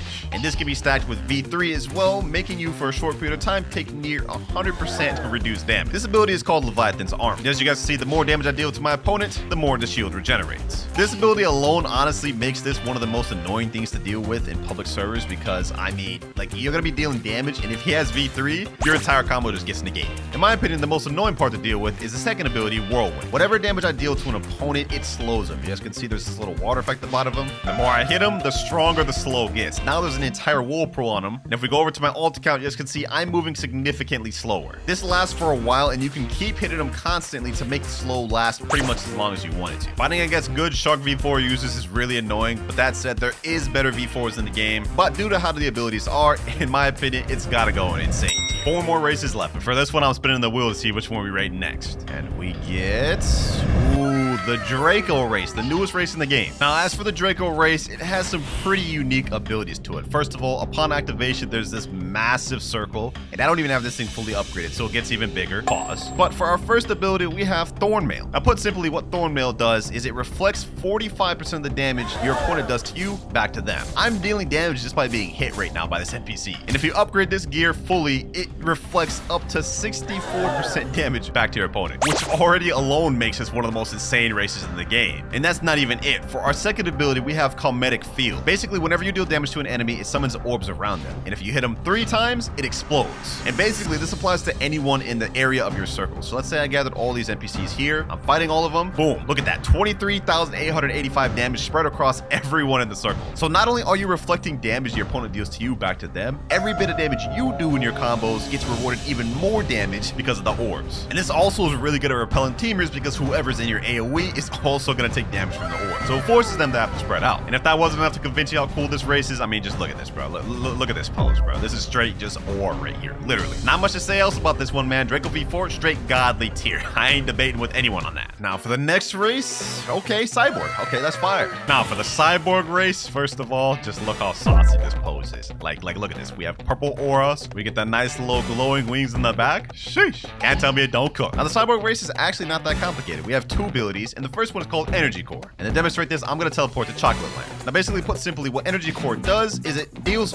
orb damage to players nearby, which is actually kind of similar to Draco V4, except kind of better. To put simply, you damage one, you damage them all in the nearby area, which automatically makes this the best thing for grinding and for jump combos in PvP. Just like the Draco race, this forces them to have to spread out, because if you attack one, you're literally attacking them all. Oh, I just died? Okay, well, I guess I'm trolling. All right, we're back in V4. Now, another thing this actually gives if you upgrade it to full max is what you saw right there, super jumps, which makes this, honestly, in terms of speed, low-key competing with Mink V4. It's gonna be honestly really hard to catch anyone that's in Cyborg V4, and there's actually a glitch you can do to make the move even stronger. So you pair Cyborg V4 with Skull Guitar, do a Soul Guitar M1 as soon as you jump, and look at the distance I just got flung. Yeah, good luck catching a Cyborg user in public servers. Now, the last ability this actually has is called Aftershock, and basically it applies damage. You guys can see that little thing lingering there, which basically does damage over time and deactivates Ken. So we have two Ken breakers, V3 and Aftershock. Not really much else to say about this race, man. I mean, it's pretty self-explanatory. Being able to hit multiple enemies within a small radius is just busted. I don't really know what to tell you if you don't agree. Like, look at this. One ability, literally damaging everything. Killed everybody in this area with one ability. It's gonna be the best in grinding. It's gonna be the best in public servers against jumpers. You name it, it's good for any applicable scenario. Cyborg, also going straight godly tier. Ghoul and Angel left, 50-50 chance. Let's see which race we rate next. And it's Ghoul. Ghoul's an interesting one and a bit complex. Now, Ghoul V4 is currently my main race in the game, and it actually does quite a bit. Now, the first ability is called Life Leech, and yes, it sounds familiar, except it's way stronger than what it is in V2. So you guys can see I'm actually kind of low right now, but 10% of the damage I deal to NPCs are now healing me. You guys can see every hit, we hear that little sound effect there, that little doom. 10% of the damage you deal on NPCs will heal your health, but on players it's 40%. So just to give you guys an example, I got really low for my ult right here, but I'm about to do one attack on him, and look at that, I'm already back up to 5,000 health. Another attack, 7,000. That's 2,000 health from one attack. And if you max out the Blood Siphon gear completely according to Wiki, it heals up to 60% on attack. One strategy Ghoul V4 users do whenever they get low is they go up to a big body NPCs to just damage them all, just to start getting a bunch of health, and then go back in the fight, which is honestly both good for PvP and grinding. It's insane. Pair that with the cooldown reduction of V3, this already with this ability alone is crazy. And now let's get into the second ability, which is this black hole you see under me. This is called Domain Expansion. It does two things. First thing being, you see these crows right here. Whenever I dash, these crows attack anybody nearby. See that? The crows are attacking. I'm literally dealing damage just by dashing. Kind of similar to Mink V4. And the second thing it does is whenever someone steps inside my domain, you guys can see it blinds them, it slows them, and it slows down regen. Another factor to this Domain Expansion is it makes cooldowns 20% faster. So you pair it together with the V3, you're gonna be spamming moves all day long. Just to give y'all a perfect example, I'm gonna go Leopard right here, boys. Let me show y'all what I'm talking about. Finger Revolver. Look at this, look at this, look at this. Another Finger Revolver. All these other abilities. Another Finger Revolver. That's 3 Finger Revolvers in the span of like 2 seconds. Yeah, the spam is crazy with Ghoul V4, which is currently why I'm maining it. But despite how broken it seems, I personally don't think it's just good enough to be in godly tier, but it is gonna go at the top of insane tier. Just my personal opinion, don't get upset at me. And with Ghoul out the way, that leaves only one race left to rate, the Angel race. Let me go ahead and get my V4 bar real quick. Now, Angel V4, one of the most annoying races to deal with. Now, first off, we have Prince of the Skies, the first ability. And as you guys can see, this pose looks pretty fire. We get extra wings and everything. And y'all about to see what Prince of the Skies does. If you jump up and hold space, we can levitate in the air freely if we want. And also, if you jump higher and hold Q, we can glide down, fly up, and run around. This is why I said Angel is one of the most hated races in the game. Commonly in PvP servers, you'll see people do this, heal, and just run away. Now, the secondary ability of Angel is called King's Rule. You guys see this little aura on the ground beneath me? Well, when you go up to somebody, it brings them to their knees, stuns them, and slows their regen. Also deals a ton of damage. Look at that. So let me give you a realistic scenario right here. I'm just an Angel V4 chilling right here, right? Someone comes up to me, stuns me, thinking they're gonna start a combo, but I interrupt their combo instantly because my King's Rule stuns them, and I get an opportunity now to combo them back. This is why Angel V4 is so annoying to deal with. It pretty much negates any combo or fruit that forces you to have to be up in people's faces. And couple that with the fact that you could run away at any time and just swoop back in and combo them. Hey, this makes this easily one of the best races in the game, both for grinding and PvP, to be honest. So I mean, just look at this. Against bosses, you could just straight up stun them and just deal with them this way. It makes boss farming so easy. Look at this. He can't even do anything, bro. He can't even do anything. He gets stunned every second. Easy work. Easy work.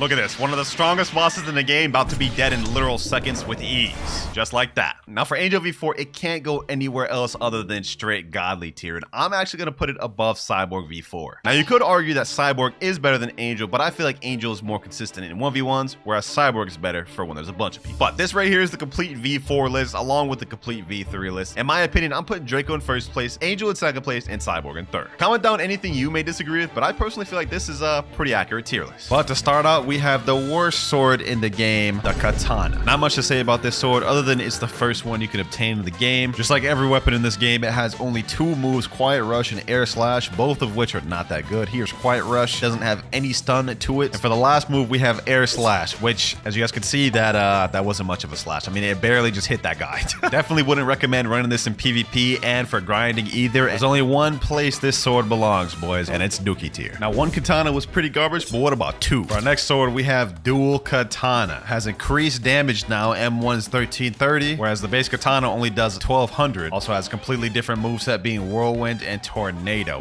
both of which I ain't gonna lie, are pretty garbage. Like, look at this. Whirlwind, pretty much the same thing as Air Slash, and then we have Tornado. That move, like, literally has no range and keeps you in place. Straight Dookie tier if you ask me, but it is better than Katana, so I'll put it ahead. Next up, we have the Warden Sword. Now, I'm not gonna lie, Warden Sword does have some cool things you can do with it, such as being able to glitch like this. You guys can see I'm invisible, then I use Warden Sword Z, and now my character is twice the size. First move we have is multi-target slash, which that ain't slashing nobody, especially not no multi-targets. Barely got any range to it. And the next move is basically the same as Dual Katana, Tornado Slash. It's got a little bit more range to it, but that damage is just pathetic, bro. For PvP, it's just completely lacking. So it can't go nowhere other than Dookie tier. And with that one there, we're actually almost done with the Dookie tier. But for this next one, let's switch it up a bit. So far, we've only been looking at terrible fruits like Warden Sword and Dual Katana. Well, let's see how good this next one is. Triple Katana. Yes, sir. The third version of the Katana. Now, believe it or not, this one is not a Dookie sword. And let me explain why. It has two abilities, Air Slashes, Barrage, and Violent Rush. This is Air Slash Barrage right here. 3 slashes, which does all right damage. I mean, actually, I'm not gonna lie, that's pretty bad. But it at least is long range. Next one, Violent Rush. You guys can see right there, which does allow for some combo potential. And if you pair this sword with a good stun fruit like Portal, you can begin to do stuff like this. Portal dash, jump up, boom, boom, boom, boom. Use this, got human moves. And that is 16,000 damage. I ain't gonna lie, man. Triple Katana is going up in meh, but it's probably gonna be at the bottom of meh. Shark Saw, the first raid boss of the game's boss drop. They actually did this sword so dirty in this game. First of all, executive slashes, especially the Triple Katana slashes, slightly better damage, but it has more startup. Look at that. It's slower. And then we have execution, which is this. Sorry, excuse for a move. Now, I'm not gonna lie, you're not gonna hit anyone with either of these moves. And if you do, they probably shouldn't be PvP. This one is going straight to Dookie tier, although I will put it at the top. Up next, we have the Trident. Now, this particular sword actually just got revamped recently, getting 2 new moves. It has Trident Throw and Water Pulse. Trident Throw, boom, you pull him in, and he pulls him towards you, except it's very slow. And then last but not least, we have Water Pulse. That one... That move really holds the sword back. The startup on that is actually crazy. Like, the amount of time it takes you to charge that, someone could have been canned, flash stepped, got away, portaled away, anything really. And to be honest, I don't even think this thing has any combo potential. Like, can I even do God Human C to pull? Let's try that out. God Human C, Trident Throw. Oh my god, that is so slow, bro. They could have been canned in that. You can't even combo that. Yeah, I ain't gonna lie, you're going straight to Dookie. While we're here, let's wrap up the Dookie fruit tier real quick. Next up, we have Iron Mace. I'm gonna put that in Dookie as well. And last but not least, we have Dual-Headed Blade also going in Dookie. Not gonna give those any explanations. It's pretty much similar to the other fruits. They have no versatility and no combo potential or range. Moving on to Meh tier. Coming up next, we have the Coco Sword. We have a very long range move and we have a short range move. My favorite one being the long range move, Injection Shot. You guys can see a little aimbot right there. Boom, smack him, and actually does good damage, 4,800. The second ability is not really as useful. Also does the same amount of damage, but the range is just scuffed. Now, depending on what build you have, this sword can be very annoying, but it has little versatility and not much combo potential. The cool thing though is if you're using the mythical fruit control, Coco pairs well with it. If you use the control area room, now my injection shot can go the entire duration of the room. I'm gonna stand right here, I'm gonna hit this NPC. Look at that. So now the distance is scaled up, and the same is true for my second move, Electric Stab. It's now scaled up distance. However, control is a very bad fruit for PvP, and so is Coco overall. So because of that, even though it's a really cool sword, I'm gonna make a lot of people mad with this, but it's going at the top of mad, man. I feel like that was our first controversial pick of the video. I'm not gonna lie. I can already hear the comments coming. But moving on, we have Golden Pole. I'm gonna be honest, this weapon is only used for one thing, and one thing only. Evolving it to Pole second form. Because otherwise, there's no reason you're gonna use this. Like, look at this. Explosive Cloud. Look at this. Slow moving. What even was that? Like, even with the rework, that's just not good. Second ability is pretty decent. Lightning Rain. The damage is good at least, but like everything is just so slow and has so much end lag. It's actually kind of crazy. Do not use this sword. And by the off chance you do want to use it, make sure you're using a stun fruit like Portal or Rumble. That way you can at least do something like this. Portal Dash, jump up, Lightning Rain, boom. You know what I'm saying? God Human moves. Even that did hardly any damage. Yeah, just don't use the sword. For that, it can't go in anywhere other than, man, I might even put this below Triple Katana. This next one is actually gonna pain me. Saddy. This is another one of the revamped swords that actually looks very nice. Let me show y'all what I mean. Swords Dance is actually one of the better looking visual moves. Look at this. Boom. Slam him up, do a little barrage, and then push him away. Then look at this. True Air Slash is also a decent one. Looks like a damn thunder breathing move from Demon Slayer. But the truth of the matter is the combo potential for this one is just very low. It has no versatility. Like, look at this. You can't even combo this with a God Human because that could just be Ken. So sadly, no amount of revamping is gonna make this sword good. It's going in meh. And while we're on the topic of revamped swords still not being good, we've got the pipe. Now, don't get me wrong, the pipe did become 10 times better after it got revamped, but it's still not viable, I would say, in PvP at a high level. We have Pipe Ignition. Basically, you grab the opponent and slam them away. Can be kenned after that. And I'm pretty sure that move can be kenned in general. And then we have Dragon Blast. That damage is not that good. 3,400. Same with this. Doesn't leave much combo potential to be desired. It leaves a lot of chances to be escaped, and it leaves you open. So if you're getting team, this is just definitely not a good sword to go with. I'm going to also put Pipe and Met here, but I'm going to put that above Triple Katana just because I think it is better than most of the Met swords. Jite Sword, my least favorite sword in the game. I'm not even going to explain why I'm putting this here, bro. It's going in Met here. I ain't gonna lie. And I ain't finna debate or argue with nobody on that. You know, for this next one, we're gonna use one of my favorite swords, Dark Dagger. I very much enjoy the sword. I mean, look at this little tiny dagger, and then packing people up with this just feels very satisfying. However, the moveset is not as good as you think. Proficient Impale, this move right here, basically slam into him, does 4,300 damage. Not bad, not bad. Shaming Slash, this is the cool one. You throw out the dagger, teleport behind him, which does allow for combo potential. However, sadly, both of these moves can be Ken. This weapon also doesn't have much versatility, like can only really be good in a few builds. However, I ain't gonna lie, doing this, saucing up on people, sheesh, that'll never get old, man. That'll never get old. I think Dark Dagger is deserving of good, and it'll probably be mid to high tier good. Let me know what y'all think about that one. I've used this sword a lot, so I think that's fair to put it, but let's move on. Next up, I'm gonna put Wando and Met. I'm putting it below Pipe. Wando is easily one of the worst swords of the 3 triple katanas. And let me show y'all why. Continuous slashing. That move, you have to stand still and hold that just for some mid damage. Oh, actually, that's actually not that bad damage, but like that is so slow, and I'm pretty sure they could just ken mid slashes. Last move, Dragon Gust. Use that. Yeah. This is just not good. Even post revamp, this doesn't even look that good. Like, what is this? Continuous slashing? Zero combo potential. While we're at it, let's go ahead and wrap up the Met tier by putting the last one in there, which is Longsword. This is gonna go in the middle. Now, this one was a bit tough. I don't really use Longsword like that. I would have put it a bit higher, but just based off of my knowledge on the sword, I don't think it has much combo potential. We have Annihilate, which pushes them back, so you're knocking your opponent back, which I think doesn't really tie together with Glorious Smash. They have enough time to get away with that. None of these moves really just combo. Like, the moves kind of push people away. Let's see Glorious Smash one more time. Okay, that stuns him there. Actually, that doesn't even stun him there. He got knocked up. He got ragdolled up, which means they could Ken after that. And then, like, if their portal, go away, parallel escape, quantum leap, even just teleport to another island. Yeah, I don't think Longsword's that good. But now we have 2 tiers completed, Meh and Dookie. All we have left is good, great, and godly. And you know what? For this next one, we're gonna do a godly one. Now, this may confuse some of y'all, but this sword, trust me, it's very godly. Buddy Sword. Firstly, both of these moves are long range. Heat Slash and Lightning Wave. Let me use Heat Slash. Stuns him there, knocks him back, and has burn damage. Look at that. 5,935 damage. I'm pretty sure that's one of the higher damage swords in the game. And then we have one of the most sauciest and clean moves to pull off in PvP, Lightning Wave. Takes very good aim to use it, but it also deals good damage, 4,900. Now, I'm not gonna lie, this sword does take a little bit of skill to use. If a brand new player comes up and picks Buddy Sword up, they're probably gonna be bad with it. To really utilize the sword, you need to have good aim and good predictions and reaction times in PvP, which is honestly why I put this at godly tier, because this is a sword where the better the player is, the more broken this sword is gonna seem. Like, imagine you're in PvP and you're constantly just getting sniped by one of these, or you get hit by one of these combos like this. Portal dash, look down, boom, boom, you know what I'm saying? That is straight one-shot combo even on 30 million body players. So yeah, I think that's perfectly justified. Buddy sword is going godly tier, bro. Next up, we have the red hair Shanks blade Saber. Now this sword holds the title of highest damage sword in the game, and by that you might think it's godly, but I'm gonna be honest, it's not godly. We have two different moves, deadly rush and triple slash. Deadly rush right here, you guys can see, slam into him, and it does really good damage. Look at that, 8,266. Next move, triple slash. As the name implies, it's triple slash. Now the secret with this sword is depending on how far you are from your enemy, the Z move deadly rush can deal more damage. For example, if I'm really close, it's only gonna deal 4,000. However, if you're at the right distance, which is right about here, you guys can see now it does over 8,000. The issue with this is in a real fight, this is very inconsistent. So if you're not hitting that, you're only gonna be hitting like 3,000 damage. Also keep in mind, I do have a burn in chat on here. So the sword is good, but it's not godly. It's going straight into good tier. Next up, we have the beautiful knight sword, Cavendish. This sword, I really like this sword, man, to be honest, but there is a reason why I don't use it that much, and it's just not very versatile. You have to run a specific type of build to really utilize this sword, and that's something with like stuns. Two moves we have is scattering gust. You guys can see right there, basically you just launch some beams, and then you have piercing dash. You just lunge and do a dash like that. I wouldn't recommend using this sword unless you have a build that has like kabucha or a stun fruit. For example, you could do something like this, kabucha, gusting wind,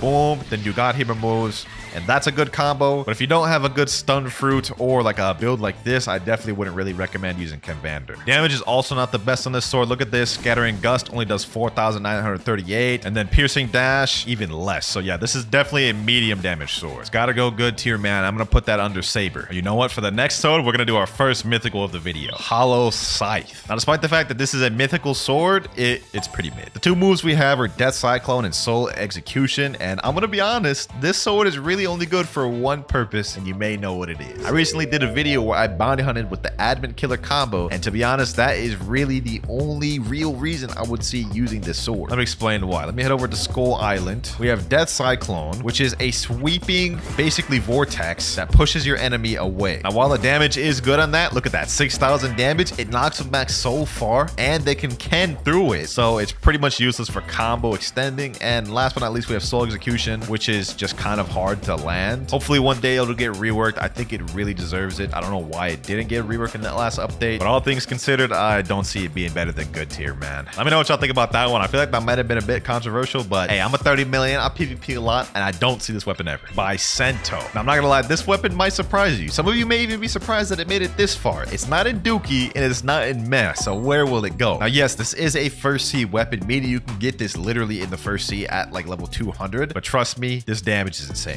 Look at this. Windbreaker, boom, 5,293. Quake Sphere, boom, 4,900 damage. Now, the both of those by itself isn't the most insane damage, but together, this will literally one-shot like a 2.5 million bounty player. Let me show y'all, boys. Quake Sphere, boom, boom. Look at that, 14,000 damage in seconds, and that's just 3 moves. And if y'all ain't convinced by that, here's a clip of one of my friends, Fufu, using it, I believe, on a 4 million bounty player, decimating him in seconds. Look at this. Boom, boom, hit him there, 4 moves, bro's already dead. So, hey, man, I ain't saying Bicento's godly, but I'm saying don't sleep on it. It's going in the middle of good, bro. Next weapon we have is Fox Lamp. Brand new weapon that just dropped when the Kitsune Island dropped. Bro, I'm trying to speak. All right, bro. Anyways, y'all get the points. The newest weapon that just got added to the game, and it's not as good as you think. Now, in terms of effects, this is beautiful. Look at this. Scorching Azure, a ring of fire. You smack it at that boy, and it stuns him for a very long time. Only issue, that move can be Ken. Second move, Infernal Firestorm. Look at this. Boom. You smack him with the fire, slam him up, and only issue, that can also be Ken. This sword has no combo starters effectively, and the moves have a decent amount of end lag. So in a public server, especially if you're getting jumped, this is not the weapon to go. However, this is very good for specific builds such as Quake, Kitsune, and even Portal. I'm not saying the sword is bad by any means, but I do think it belongs in the good tier. I feel like you could argue it being in great, but it's definitely not godly. Next up, we have Gravity Cane. Do I even need to say anything with this sword, man? Let me just show y'all this real quick. Go up to your enemy, gravitational pull, boom, hit him with this, got human C, and that is a straight one-shot combo right there. Gravitational grasp pulls him and breaks Ken through it, which allows him just to like start everything. So that's a crazy combo starter. Lunar Blitz can be Ken during the slam. It can't be Ken during the little slashes, but that's your last move of the combo. So by that point, they're already almost dead. So if you hit that gravitational grasp, they literally have to hold like a 14,000 damage combo no matter what. This sword is going straight godly, bro. I do not care what anyone says about that. Let's do another first C sword. Soul Cane, perfect. This is an interesting one as this is a very high skill ceiling sword. You typically only see Soul Cane going by with one build, and that is the skilled Superhuman, Rumble, Soul Cane, and Acid Rifle build. The main attraction of this sword is the first move, Soul Beam. You hit him like that, and it stuns him long enough for you to basically be able to do whatever you want, to be honest. Low-key kind of broken if you're good at aiming. Pretty sure it can be Ken though. I'm pretty sure both of these moves can be Ken. I don't know for certain, but I do know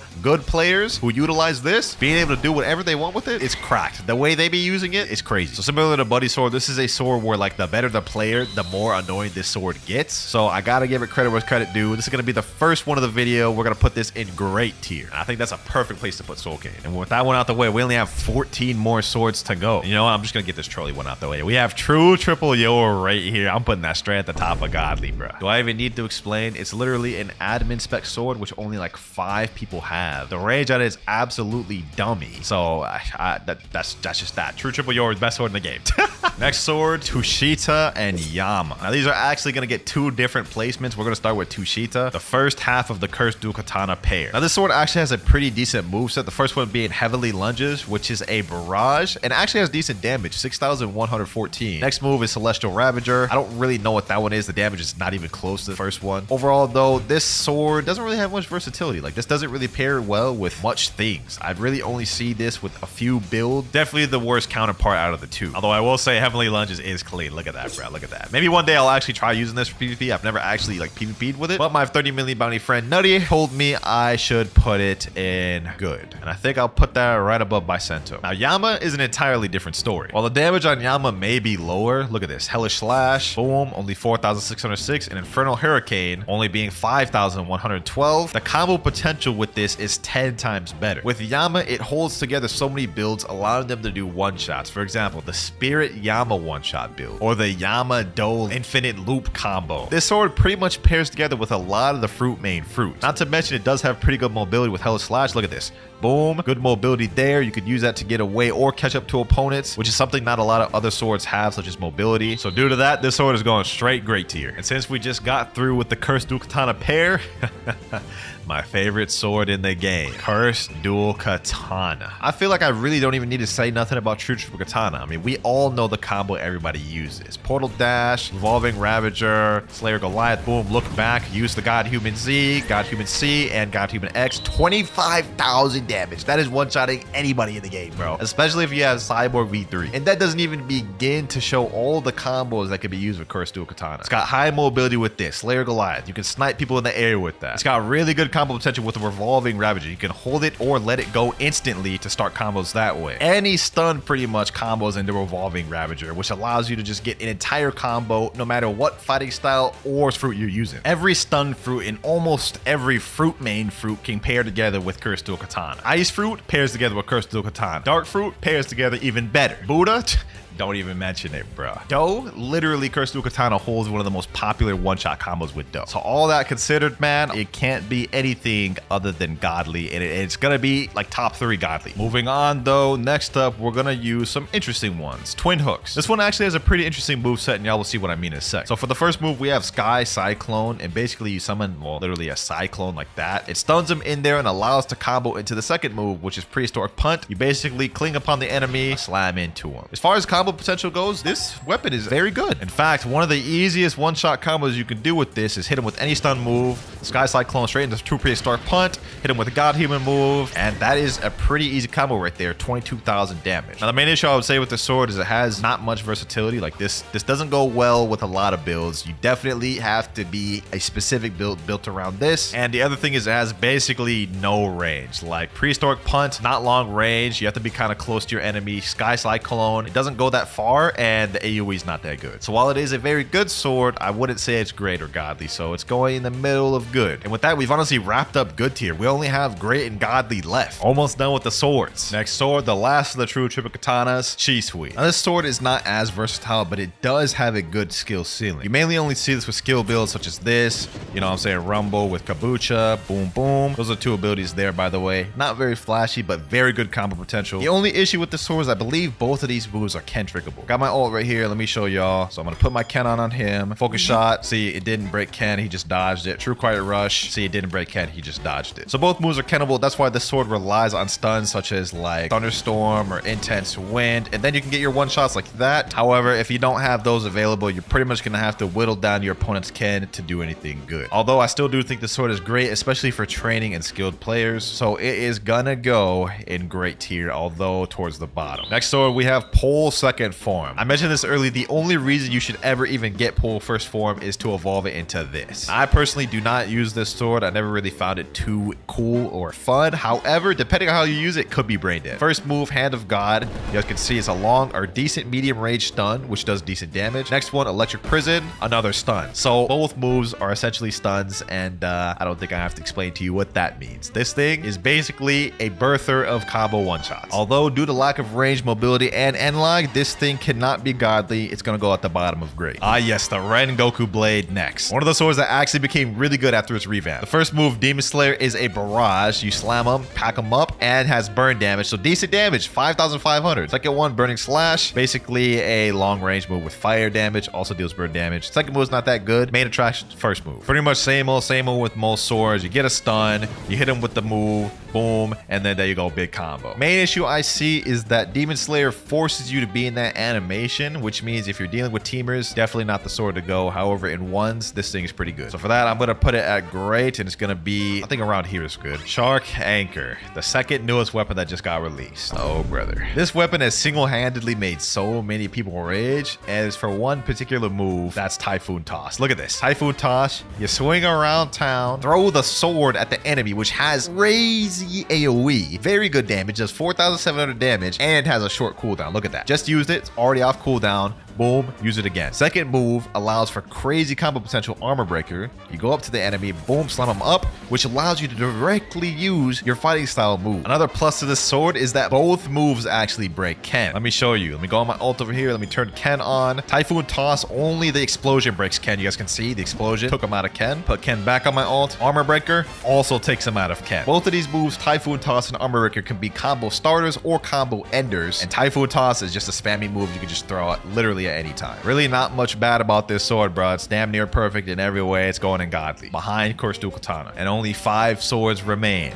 Dark Blade, Dragon Trident, Midnight Blade, Spiky Trident, and True Triple Katana. And next up, we're gonna go with Spiky Trident. I'm not gonna lie, this is a very versatile sword. It can pretty much go with like almost every fruit in the game, bro. For example, Flame, Spiky Trident is perfect. Ice, Spiky Trident is even more perfect. Sand, perfect. Dark, perfect. Light, perfect. Rubber, literally the best combo with rubber. Like it literally pairs together with 90% of fruits in game. Only issue is the main combo starter move, Spiky Trident Pull, is Ken-trickable. Same with the Do Hurricane, also Ken-trickable. So both moves are Ken-trickable. You kind of have to rely on breaking their Ken with Cyborg or maybe a stun move beforehand. But other than that, as you guys can see, has pretty much every combo starter in the world. I'm gonna put Spiky Trident at the top of great, man. Now this next sword was very tough for me to rank. Dark Blade, the one and only Game Pass sword in the game. Now similar to Spiky Trident, this sword pairs together with a lot of builds in the game, meaning it's very versatile. A lot of people run Dark Blade. You see it very common. Mainly you see it with Rumble, because this is one of the easiest combos. You know what I'm saying? Boom. Got Human C, Dark Air Slash. Very similar to Spiky Trident. Both moves are Ken-trickable. 1,000 slices. You guys can see he dodges it. Dark Air Slash also dodges it. And only took away one of his dodges. Where Dark Blade excels though is the damage. Look at this. 1,000 strikes, 5,000 damage off that. Dark Air Slash, 5,200. Just those 2 moves pretty much brought him down to death. Good combos, pairs together with a lot of builds, has very high damage as well and good range. So for those reasons, I'm gonna put it in godly tier, below Gravity Cane, above Buddy Sword, but these 3 are pretty much interchangeable. 3 swords left. Let's zoom past these. Next up, we have Midnight Blade. Another one of the reworked swords. Let me just quickly showcase both of the moves. Portal Opening, you slam into him, hit him with Barrage, which allows you to actually combo. Second one, Crescent Dash, boom. Pretty much similar to the Demon Slayer one. There are loads of one-shot combos with the Midnight Blade, especially with Sanguine Art. Those 2 pair together really well. The moves do have some end lag too, so if you miss your stun, you're pretty much gonna get punished pretty hard, and also the hitbox is a little wonky. Sometimes it doesn't hit. Nevertheless though, Midnight Blade is a great sword, and I'm gonna put it even above Soul Cane. Dragon Trident, the new spammy sword on the block. Arguably, probably one of the best reworked swords. Let me show y'all why. First, we we have Sea Dragon Fury, a long range, big AoE, high damaging move, which breaks Ken, by the way. 4,300 damage and breaks Ken, comes out quick. And the second move, Water Dragon Shower. Look at that massive AoE.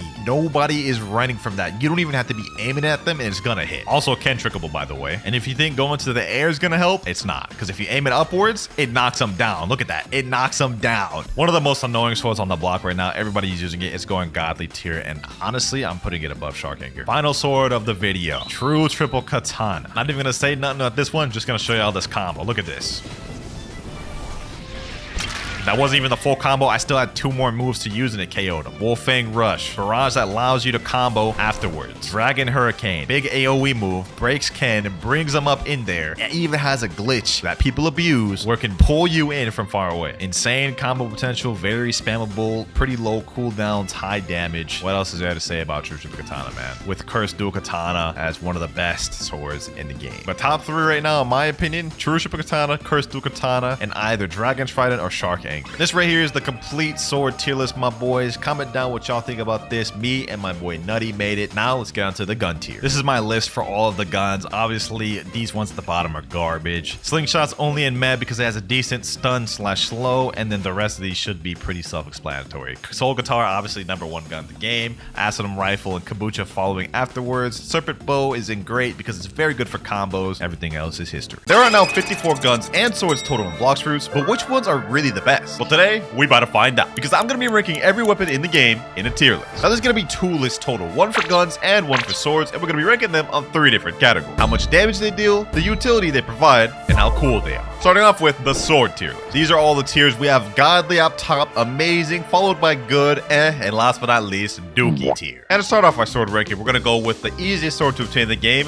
the katana. This is one of the first swords you can actually get. All you have to do is talk to an NPC and give him 1,000 belly to get it. And obviously, just looking at the sword, how it looks pretty mid. I mean, apart from the fact that I have lightning coming from it, that's my blessing, it doesn't look that appealing. We do get 2 moves with this sword, just like any other weapon, called Quiet Rush and Air Slash. And if we look at the abilities, you guys can see the damage is not good. Only 1,746 with max stats is very mid. And let me just say, the second ability is no better. Air Slash, very mid. And I'm gonna be honest, me personally, I don't think there's anything cool about this, and definitely doesn't provide any utility for PvP or combos. Matter of fact, I wouldn't even grind with this, to be honest. So for sword #1, katana, we're gonna be putting this in straight dookie tier. And this is also gonna apply for the cutlass, because even though the cutlass has a different outward appearance, the moves are exactly the same. Quiet Rush and Air Slash. And if we look at how they look, it's basically copy paste. So cutlass automatically already goes to dookie as well. And I'm not gonna lie, if any of y'all are arguing with me on that, you're just rage baiting at that point. But what about dual katana? I mean, this is 2 times the amount of sword as regular katana, so it's gotta be better, right? This one does look a lot saucier. I mean, we have dual sword style, and we do get different moves called Whirlwind and Tornado. But when we actually look closer at the abilities, we can see it's not very good. While the damage is higher, because I have Burn Blessing on here, the range and utility is not that good. Look at this. Low range, it only went barely in front of me. And as for the second ability, Tornado, even less range. With the Tornado ability, they have to stand within a circle radius of you to even hit. I mean, even this guy right here can't even be hit from there, making this have 0 combo potential on top of the damage being mid. But I will say the moves do look kind of cool. That said though, it's still fated to go to the straight dookie tier, but I will put it above Cutlass and Katana. Up next though, we're moving on to the Shark Saw. This is one of the earlier swords you can obtain in the game, so it's actually going to be pretty decent for grinding. And I mean, just look at that model. This is one of the coolest looking swords in the game. But I'm afraid that's all the good things I can say about this, because when you go to the moves, for example, consecutive slashes, not that good. The only long range is the final slash. And it gets even worse when you look at execution. I mean, this is slow. You're not ever going to be able to land that in PvP. I mean, it could be decent for grinding, but that's about it. But another cool thing about this sword is on the 5th M1, we do get a unique down slam. But that down slam is not enough to save it from going straight in the dookie tier. But I will put this above dual katana. And you know what? While we're already at the Pirate Village, let's move on next to the Iron Mace. The reason why is because you can buy the sword from this guy right here, Sword Dealer of the West. Now, this sword model-wise actually looks pretty decent. I mean, it's a nice little mace. And just like the previous sword, this one also gets a nice M1 on the last one. Nice AoE there. But for our first ability, Mace Smash, it's pretty much like the name sounds. You have a long range smash instead of a close range one, which is actually pretty decent. But that's the best move in the entire kit because Killer Combo is a close range one. You have to be literally right in front of the enemy to even hit him, which means this is completely unusable in PvP. Look at this. I can stand right here and kill a combo would still barely hit. Yeah, we already know where this weapon's going, bro. It's going right here. I'm actually going to put that below Shark Saw. Shark Saw has more range. Next up, we got True Triple Katana. Triple Katana. This is the base version, the Walmart version. You know, I actually think this is one of the better ones from the commons. I mean, look at this. Visually, this doesn't look bad. I mean, it's still mid, but like it doesn't look bad. M1s wise, last M1s push you forward. Pretty much the same thing as True Triple Katana. But we do have a decent ability, Air Slash Barrage. This is at least doable in PvP. You could create combos with this, kind of. I mean, something like this. Air Slash Barrage. I mean, that's a little mini combo you can do. And last but not least, we have Violent Rush, which is a dash, pushes you forward. Air Slash Barrage is definitely better in my opinion. But that said, even though you can do combos with this, making it slightly usable, it's still not escaping the Dookie jail, bro. I'm gonna be honest. But it is pretty cool, though. Coolest one we've seen so far. Warden Sword next. What do I even gotta say about this sword, man? I mean, like, there's just nothing really good to say about it. Let's just showcase these. Multi-target slash. What was that? What was that? How are you ever supposed to use that in PvP? Tornado slash? That one, I guess you could use. I mean, it has decent range, but like it went from here to here and then it disappeared. I'm not even gonna say anything further about this sword, bro. There's literally nothing else I can say. Going in straight Dookie tier for this. And you know what? While we're at it, let's just add another quick one to Dookie tier. Dual-headed blade. This is also in there for basically the same reason as Warden sword. They're both garbage. Damn, a lot of these first ones are going in straight Dookie tier, bro. But you know what? Next up, we got one that's not gonna be a Dookie tier. For some reason, this sword is an uncommon. We have twin hooks. You can actually not obtain this until 3rd siege, which is why I don't understand why it's an uncommon. But this sword is actually really good. Model-wise, this looks pretty decent, and it just got reworked recently. First move, we have Sky Cyclone. You grab onto someone and slam them up, which allows for combo potential. I mean, you can easily pair that in with God Human or a portal ability afterwards, but that's not it. Next ability, True Prehistoric Punt. You grab onto the enemy, slam into him, which directly combos into Sky Cyclone. Not only is this sword pretty cool, it actually has some really good combo potential and is honestly, in my opinion, underrated. So for the first sword in the video to escape the Dookie jail, we're gonna put twin hooks in good tier. You're definitely cooking some good builds with this. And you know what? Just to finish off the Dookie tier, I'm also going to put Trident down in Dookie tier. And the reason for this is even though Trident Throw is actually a pretty decent ability, I mean, you can pull in enemies to you. It is Kennable. It doesn't break Ken. And the second ability, Water Pulse, literally has no range. And I tested this with my friend in private servers. Even after the initial hit, you could just Ken and escape and punish afterward. And the last one I'm going to be putting in Dookie tier is going to be Pole First Form, but I will put this at the top of Dookie. Pole First Form is our first legendary sword we're going to be ranking, which I have no idea why this is a legendary. It really doesn't deserve to be. First off, for our first ability, Explosive Cloud, it's a slow traveling move. You see how slow that is? And then it explodes on impact. But there's no applicable situation you could ever use that in PvP. So this does nothing for you in PvP. Like, look at this. They have so much time to escape and avoid that, and it doesn't even break Ken. And for our second ability, Lightning Rain, that move also comes out really slow. Definitely tough to aim. And the damage is just not that good. But that right there, I would say, completely wraps up the Dookie tier. I don't think any sword here on out is that bad. Now, the next sword I'm going to be ranking might get some of y'all mad. It might be a bit controversial, but we're going to be going with the Soul Cane, one of the most beloved skilled PvP swords in the game. Now, this one just got a model rework, giving it a completely new model, which actually looks pretty sick. And if you pull it out, it's not a bad sword. And as for the abilities, they're also not bad. First one being Soul Beam.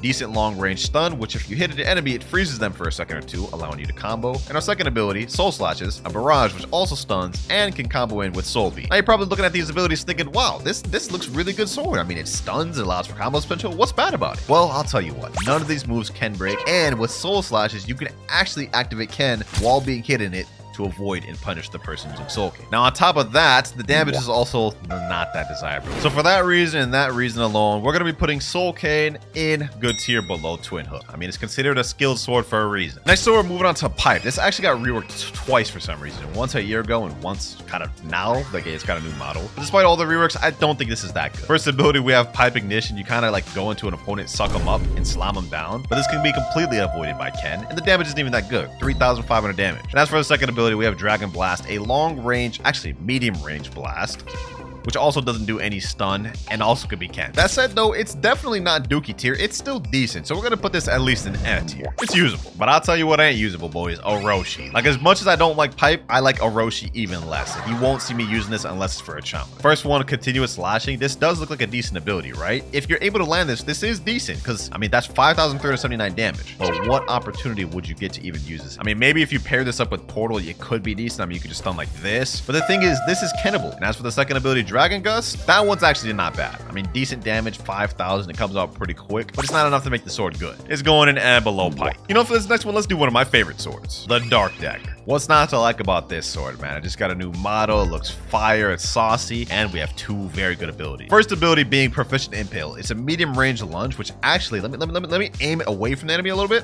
You can see it kind of sucks them in, and it also pushes them back in a straight line. And another cool thing is I found out that Proficient Impale is actually a Ken break. Now on to the second ability, Shaming Slash, my favorite one. This one also breaks Ken, by the way. You throw this out, it's a long range ability where once you land it, you teleport behind the opponent and knock them back. This can start so many combos, but it's also one of the hardest moves to land in the game, heavily relying on aim and precision. Now, despite how cool Dark Dagger looks, I'm still going to put it only in good tier, but above Twin Hooks. That said though, it's really underrated. I think more people should use it. I mean, paired up with the right build, it's very deadly. And while we're on the topic of deadly, this next sword definitely fits that description. The Saber Sword, an often overlooked sword because of how early you can obtain the game, but it holds the title for the highest damage dealing sword. Now you guys can see the model looks pretty cool. I also do have a Burn Blessing on here, and we also have two different abilities, Deadly Rush, Triple Slash. This sword also has a unique mechanic where the amount of distance you are from your opponent when you use your move determines the damage. For example, Deadly Rush, if I'm really close to my opponent, deals this much damage. This is the sweet spot damage, dealing a total of 5,072. However, let's say I move back a little bit, now it only deals 2,000. And the maximum you can get off one move is 6,181. I think actually you could get even higher than that. But despite how much damage this sword deals, it's not going ungodly and it's definitely not going amazing. I'm still gonna put it in good tier. Now while the Saber Sword may not be that desirable to use, this next sword definitely is. The Gravity Blade. I mean, does this sword even need any introduction? I'm sure y'all run into this on the daily. First ability being Dimensional Grasp. This pulls in an enemy from far, allowing you to combo them, and it goes through Ken.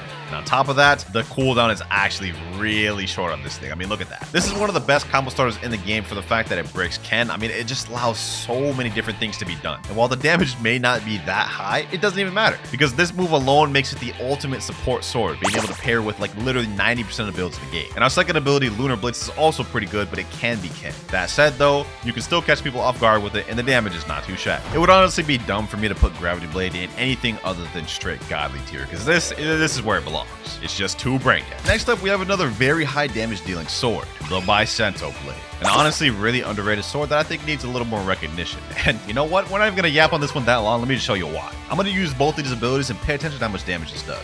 Point Sphere, Windbreaker, literally over 8,000, almost 9,000 damage with those two moves alone. Insanity. And the crazy part about it is a Windbreaker didn't even all hit. The only issue with this sword is that the Windbreaker is Kennable, as you guys can see right there. So after hitting Quake Sphere, they could literally activate Ken to avoid being hit by both of those. That said though, because the damage is so insane, this is still going at the bottom of amazing tier, man. I'm gonna be honest, it needs more recognition. But you know what doesn't need more recognition, boys? The Flail Sword. I absolutely hate this sword. The first move is absolutely garbage. Smoke Leopard, bro. Like that move's Kennable. It has like very low range and it's slow. I mean, look at this, bro. Nobody's getting hit by that. But one thing I will acknowledge this sword for is the Smoke Apparition ability. It's actually not bad. First off, to demonstrate you guys the abilities of this, I have my ult right here. He's gonna have Ken on. This not only breaks Ken, but it blinds him and stuns him temporarily, making this actually semi-decent for combo. But you still won't ever catch me using it. That said though, I'm gonna put it at the bottom of good. And up next, we have the beautiful pirate sword, Ken Vander. This one's honestly not that bad. I mean, visually, the sword model looks pretty good. You got some nice, beautiful looking, elegant M1s. And this sword actually holds the record for one of the fastest combos in the game. Now, both of these abilities are pretty similar, Piercing Dash and Scattering Gust. Let me show you Piercing Dash. Pretty much like the name implies, you lunge forward. Visually, it doesn't look that good. Same thing with Scattering Gust. You lunge forward, except this one has more like a slash type ability. It does a bit more damage. Now, this sword's actually pretty decent because both Piercing Dash and Scattering Gust breaks Ken. You guys can see my ult right here is Ken. Let me use Piercing Dash. It broke Ken. The same is true with Scattering Gust. That said though, the damage is very mid for this sword. I mean, especially if you're going against someone with Bounty Boost, you're not going to be dealing that much damage on top of the fact that it has little range. I mean, so for Ken Vander, I'm going to put this in the good tier above Soul King. I mean, I can't really put it much higher than that. I don't really see much cases it could be good. Hold on, I just realized it's crazy to have Flail right here. I'm actually going to remove Flail from good down to Like, I don't even know what I was thinking of good, but it will stay at the top of You know, for this next sword, let's actually get to the first mythical rating of the video, the Hollow Sight. Now, despite the fact that this is a mythical and it's really hard to obtain, it's pretty big. It's almost dookie. And I know I'm going to make a lot of y'all upset on this, but hear me out. So we have two different abilities, Death Cyclone and Soul Execution. Now, Death Cyclone in terms of damage is really good. I mean, it's a nice cyclone that does actually 6,268 damage. That's not the issue here. It pushes your enemy very far. I mean, look at this. This knockback is crazy.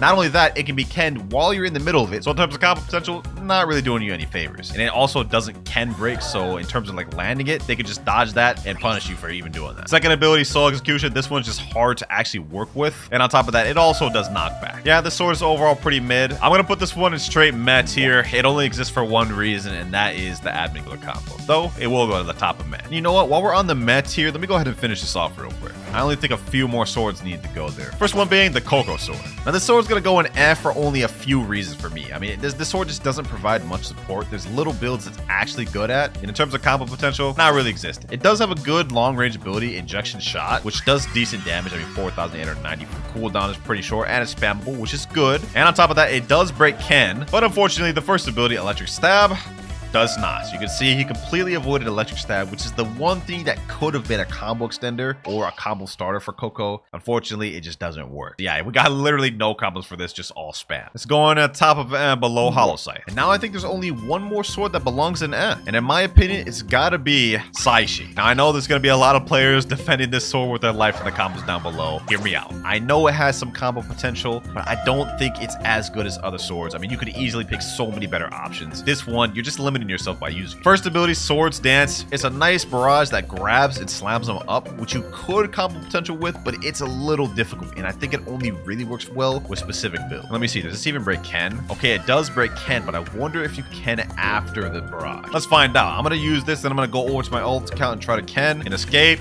Yep, you can actually avoid it after the first hit. So even though the first hit of Swords Dance breaks Ken, the rest of that can be avoided, and then they can just punish you for using that. And as for our second ability, True Air Slash, this is just the kid. Also didn't break Ken. Now, if you were to pair this with Cyborg, it could be decent, but I just don't think it's worth using in my opinion. That said, though, I will at the very least give Saishi top of I do think it's better than Hollow Sight. And you know what? I think that wraps up tier. I don't think there's any other swords in this list left that are really that low. Actually, no, I just lied. We have Long Sword. Yeah, I'm actually gonna put that at the bottom of Not even gonna get into why. It's just bad. So we got Dookie tier finished, and as well as tier. Now we just gotta finish good, amazing, and godly tier. Now, you know what? For this next sword, we're gonna get into one that I think deserves godly tier, and that is the Buddy Sword. A sword that I believe deserves way more recognition than it gets. For starters, both moves break Ken, both Heat Slash and Lightning Wave. And although you could activate Ken after Heat Slash to avoid the damages, it is a bit tough to time. And now I know a lot of new players are probably thinking, wow, why is Buddy Sword getting godly tier? Let me explain. This is a sword that gets significantly better the better player you are. If you're brand new to PvP, this is probably going to seem like one of the worst swords in the game. That is because it's hard to use. It requires really good aim and precision. But the moment you get good at the game, you'll be able to start to do combos like this.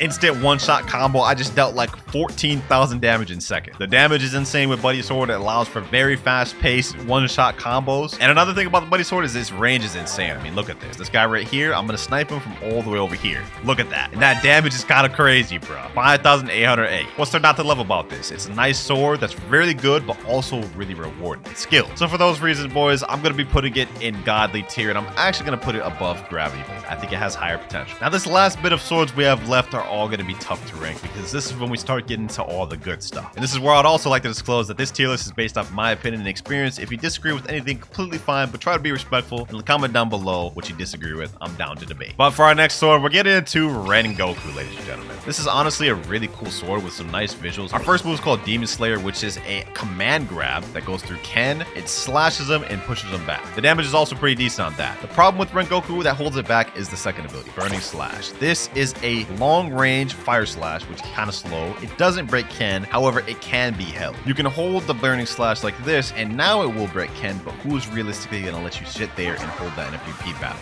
Look at that. Sword itself doesn't have much combo potential. The damage is high, but the second move really holds it back, I feel. That said, it's far from bad. In fact, I think it's pretty decent, so it's going to go in good tier. And I'm actually going to put it above Saber. Now, what sword should I rank next? You know, let's go with a brain dead one. Shark Anchor, bro. This needs no introduction. Literally, no introduction. I'm not even going to explain myself much on this one. Let me just say one word. Spam. First ability, Typhoon Toss. You launch a sword. It has crazy distance. 5,276 damage. Cooldown is stupid short on that. Like, look. I literally already have my move back.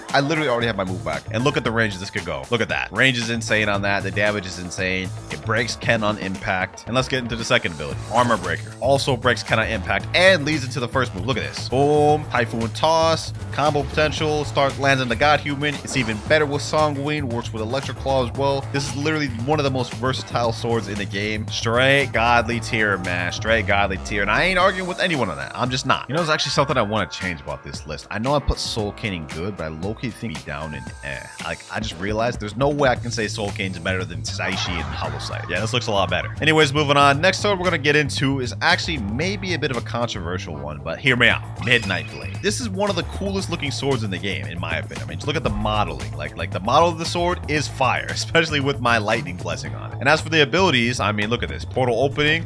You lunge forward, nice little barrage. It looks fire. Same with Crescent Dash. Lunge forward, nice barrage. And both of the moves can lead into each other. While Portal Opening does break Ken on the first hit, you could literally just save your Ken, allow it to hit you, Ken during the barrage, escape, and punish the opponent for hitting them. And Crescent Dash just straight up just doesn't break Ken at all. That said, though, the damage on this is still pretty decent. I mean, look at that. Like 5,615 damage. That's nothing to scoff at. So it's still going to get a decent rating, but it's definitely not godly, and it's definitely not amazing. So there's really only one other place Midnight Blade could go, and that's in the middle of good tier. Only a little bit left to go, ladies and gentlemen, and let's speed through these next few. Next up, we got Shizu. This is honestly one of my favorite skilled swords to use. There's a reason why it's considered skill. First of all, both abilities, True Quiet Rush and Focus Shot, are Kennable. Yeah, none of these moves break Ken. However, this is still pretty good for combo potential because you could use Quiet Rush, turn around, God Human moves, boom. The only issue is that none of that is true. This is a really fast sword though with good combo potential, and even though none of these moves are Ken breaks, you could pair this together with something like Cyborg or Draco and make it a little better. That said though, boys, like I said with Soul Cane, there's a reason why this is considered a skilled sword. I mean, the damage is only decent. It has good combo potential if you can land the moves, but that's the issue, landing the moves. So I'm sorry, ladies and gentlemen, but the highest I can put Shisui is at good tier, and I'm gonna put that actually below Rengoku. Spiky Trident. Ooh, one of the best fruit main swords in the game. Now this sword falls short for the same reasons that Shisui does. Both Do Hurricane and Flying Trident pull are Kennable and can be avoided, making 90% of the combos with Spiky Trident untrue. However, if you pair together both Shisui and Spiky Trident with Cyborg, making combos true, oftentimes Spiky Trident is going to come out on top. One of the reasons being, though Hurricane is really good for movement. For example, let's say you're about to get hit with a move, you hit this, avoid the ability,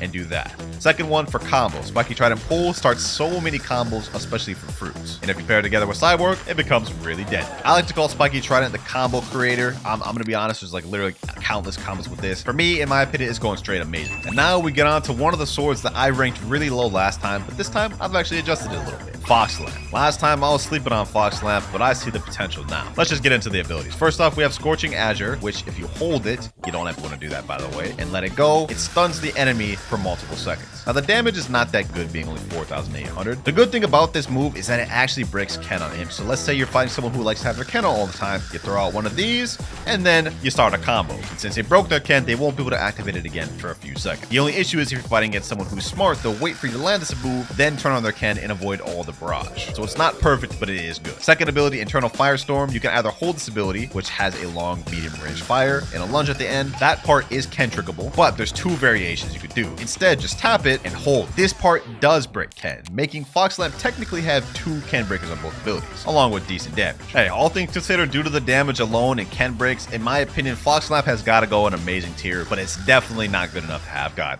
You know what, for this next sword, we're gonna go with one of my favorites, Cursed Dual Katana. This sword needs little introduction. I mean, we all know about this, but for our first ability, we have Revolving Ravager. Now you can either hold or tap this ability, but this does not break Ken. This is what it looks like when you hold it. It actually does a lot of damage, 7,000, but if you just tap it, you can see it really only does like around 5,000. This move does not break Ken, so it can be easily avoided and is a little tough to use unless you land something first, like a stun like this. Then you can land it good, but it's something that has to be set up. Second ability, Slayer of Goliath, same deal. It's a long range lunge, which has a stun that you can combo with, but also does not break Ken. Actually, I kind of lied there. It breaks Ken if you tap it like this, but if you hold it fully, let's say you're trying to snipe somebody, that is fully Kennable. I don't know why it works that way. You would think it'd be the opposite, but hey, it is what it is. Now, 1 year ago, I gave this sword a godly tier rating, but unfortunately, I'm not going to be able to do that this year because in my opinion, Cursed Dual Katana now just doesn't compete as well as it used to. So it's going to go straight at the top of amazing tier. Speaking of things that ain't godly, we're moving on to the Dark Blade. Honestly, I don't even get the hype of this sword. I mean, it's a Game Pass sword that's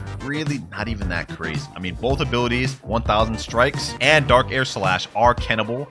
While the sword does have really good damage, I won't deny that, and good combo potential paired up with the right fruit, there's just so many other better options. Like, I'm gonna be honest, you don't even need to waste your money getting this sword. And I know I sound like I'm hating right now, but like, trust me, it's still a really good sword. You can do stuff like this, easy one-shot combos like that. I completely messed that up, I'm not gonna lie, but y'all get the gist. I mean, paired up with a stun fruit with sword stats, you're dealing damage. But the fact that both moves don't break Ken just kind of ruins it for me. So it's gonna go straight in amazing tier, and I'm actually gonna put this above Spiky Trident, below Bicento. And for all you Dark Blade lovers out there, don't come at me. It ain't like I'm saying the sword's bad. It's just, let's be honest, it's not godly. It can't be. But let's talk about one that's undisputably godly. Dragon Trident. This sword single-handedly went from the worst sword in the game to literally top 3 with a single change. What to talk about with this sword? All right, first things first, Sea Dragon Fury breaks Ken. Yeah, this ability right here breaks Ken, on top of dealing 4,621. Now, the damage is not that high, but the fact that it breaks Ken with the first ability, insane. And as for our second ability, Water Dragon Shower, it's also a Ken break. And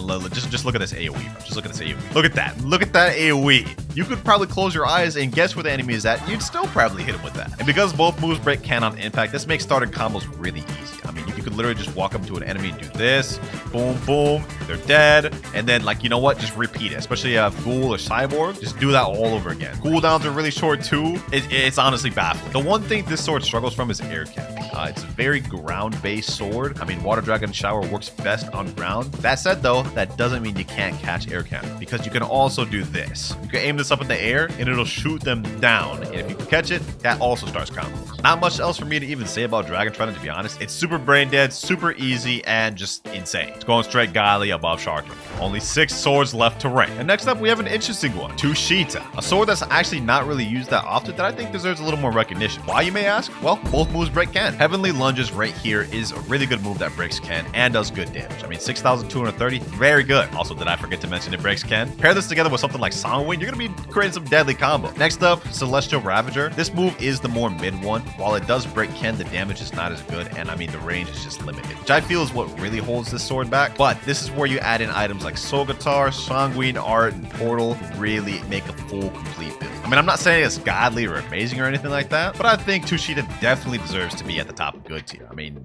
we can't underestimate it that much. It's definitely good. Now, since we got Tushita out the way, we might as well go to Yamane. And honestly, this sword, I think, has some of the best support out of any sword in the game. Now, this definitely isn't the best sword main weapon. It's more of a fruit support weapon, and let me explain why. First ability, Hellish Slash. This is really nice, but the damage is kind of mid, 5,036. And half the time, it doesn't even do that much damage because the actual slash part of it is kind of difficult to hit. This move is also kennable, so you won't really be using this much in PvP at all. However, let me explain what it is good for. Mobility. Just like Spiky Trident, you could easily use this for mobility to dodge attacks like this and get an upper hand on movement. People have also found a way to do movement glitches with the Yama Z ability, kind of like this, God Human, where you get a burst of movement and are able to go really fast, like this. But that's not even the best part about this sword. Now we get to our second ability, Infernal Hurricane, which is a Ken break, lunges you forward, stuns the enemy in there. They can't Ken the barrage, and this just starts so many different combos. One thing that comes to mind that pairs together really well with Yama is specifically Kitsune. Honestly, with Yama and Kitsune, it's one of the deadliest combos in the game, especially if you're pairing together with Sangu. So it's going straight in amazing tier, and I'm actually going to put this above Fox Lamp, under Curse Dual Katana. 4 swords left, and you know what, just to get one of these out the way, true triple Dark Blade. This is just a troll sword. I'm just going to put this straight godly. We don't even need to explain that. And aside from that, next up, we got Pole V2. This sword is still really good. I'm not even going to sleep on it. Let me just demonstrate why. Both of these moves are stun abilities, which lead for crazy combos if you can land them. Hand of God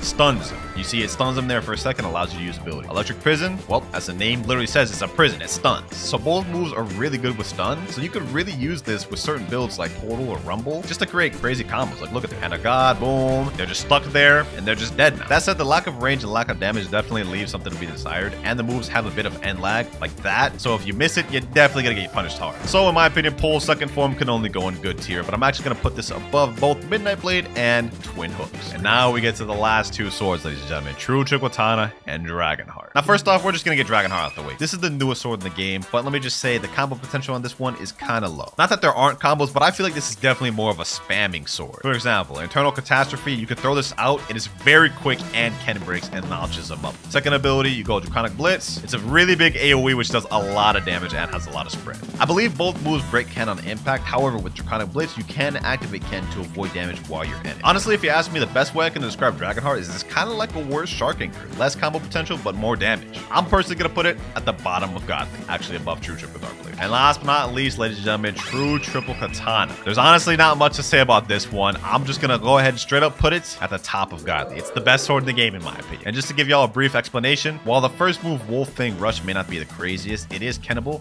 but it does a good amount of damage, 6,092. Though that's not the main attraction of the sword. The main attraction is Dragon Hurricane, a big tornado that does 6,347 damage. You can't ken while you're inside of it, and it just allows for free combo. Also, did I mention that the hitbox of this thing is insane? I mean, just look at this. Dragon Hurricane, look at that, bro. It literally pulls them in from way over there.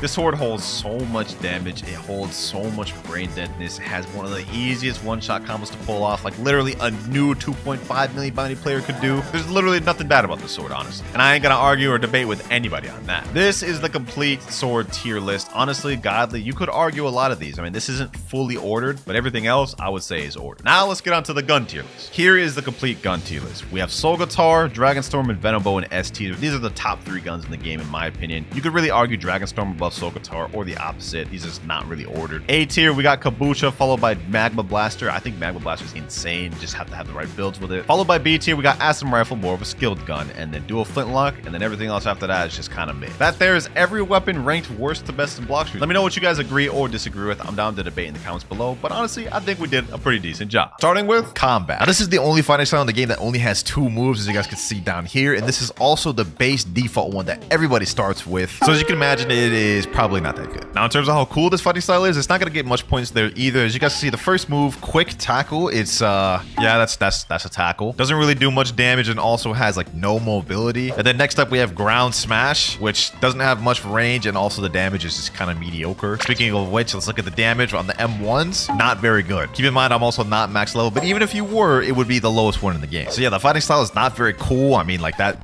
there's nothing exciting about that. And also for combo potential, it's also lacking. Moves like Ground Smash have like pretty much no stun and no AoE or damage, and Quick Tackle comes out way too slow to even be able to hit anybody in combat, which means this doesn't have anything good for PvP. So it's not cool, it's bad for PvP, but is it good for grinding? Quick answer for this, I'm gonna have to say no. Like for leveling up, this thing is pretty treacherous, and if I were you, I'd want to hop off this thing as quick as possible. It does have a little bit AoE with Ground Slam, but as soon as you get to a decently high level, the damage just becomes mediocre. So I wouldn't recommend it for that either. And last but not least, we have Utility, and I'm gonna be honest, this fighting style has not much of that either. Has little mobility with Quick Tackle, and let's say you were trying to aim it up to avoid an attack, you can't even do that. It only forces you straight. So it's like literally a horizontal move only. Can't even use it for running or to get away. So all those things considered, man, this fighting style can only go one place, and that is Dookie tier, man. But we still gotta be grateful for combat, because without it, no other fighting styles would exist. But next up, we have the first obtainable fighting style in the game. You can get in first C, the Dark Step. Now, first off, in terms of coolness, I do think this fighting style is like 10 times better in combat. Instead of using your fists, you use your legs to attack, and when you activate Hockey, it actually looks kind of sick. Now, for the first move, you have Flying Kick. You stand in place, and then you go wherever this little line projectile goes. The distance on that is not very far, but you know, it's a flying kick. Next up, we have Breakdance, where you just, you know what I'm saying, kind of just turn into a Beyblade. And the last actual attacking move we have is Barrage, which it's pretty self-explanatory. It's a leg barrage. And then we have the final move, which makes this fighting style actually kind of decent, Overheat.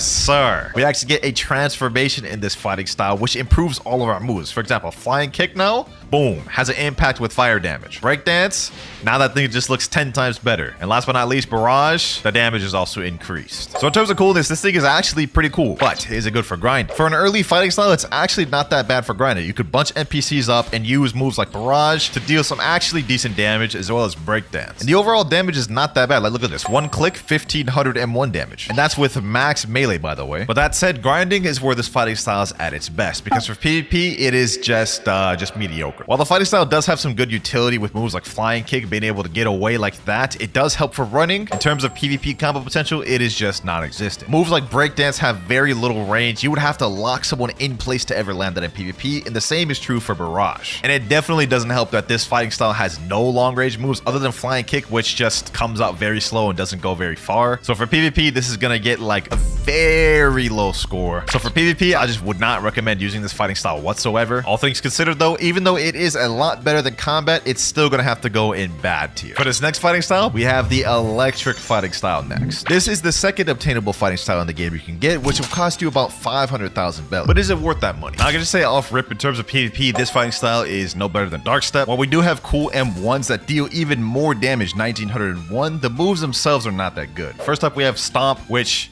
is a vertical only move. You're forced to go up and then go down. Next up, we have electrical tackle, which as you guys can see, it has literally no range. That is the maximum range this thing could go, which in terms of damage is also not that great. Last but not least though, we have the best move in the kit, electrical floor, which if you land can actually be good. As you guys can see, if you can get somebody locked in with that, it can be good for combo potential, but chances are you're never gonna land that. Now in terms of grinding, this is a bit better than Dark Step, I would say, simply because of this electric floor. You can gather up the NPCs, do that, and the damage is not bad. Electric tackle damage is also not that bad. The only one I would say is the worst is Stomp, because it's literally a one-dimensional move. So for grinding, I would definitely put it on the same tier as Dark Step, maybe slightly even better. Now for utility purposes, this is gonna get way worse than Dark Step. No mobility whatsoever. Electric tackle has hardly any mobility, but at the very least you can aim it up to reach certain areas. Other than that though, for utility purposes, this style is only worth getting for one reason, and that is upgrading it to V2, similar to Dark Step. So yeah, some of y'all electric maids, if there's any of y'all out there, might be mad at this, but this is also going in bad tier, but I will put it above Dark Step. Now the last first sea fighting style is found in the underwater island, and it's actually kind of in a hidden area. So you have to go on the right side of this building, go behind this little tree, and you guys can go inside this building and talk to the water kung fu trainer. Similar to electric, this thing only has 3 different moves, the moves being steam charge fist, deadly shower, and heavy water punch. And I can say, just personally, in my opinion, this is the best first sea fighting style. Now in terms of M1 damage, this has the most. You guys can see 2007, so it's a pretty big jump above both Dark Step and electric. But aside from the damage, I would also say this has the coolest effects out of all the first sea fighting styles, in my opinion. Going through the moves real quick, we have steam charge fist, the first move, which is a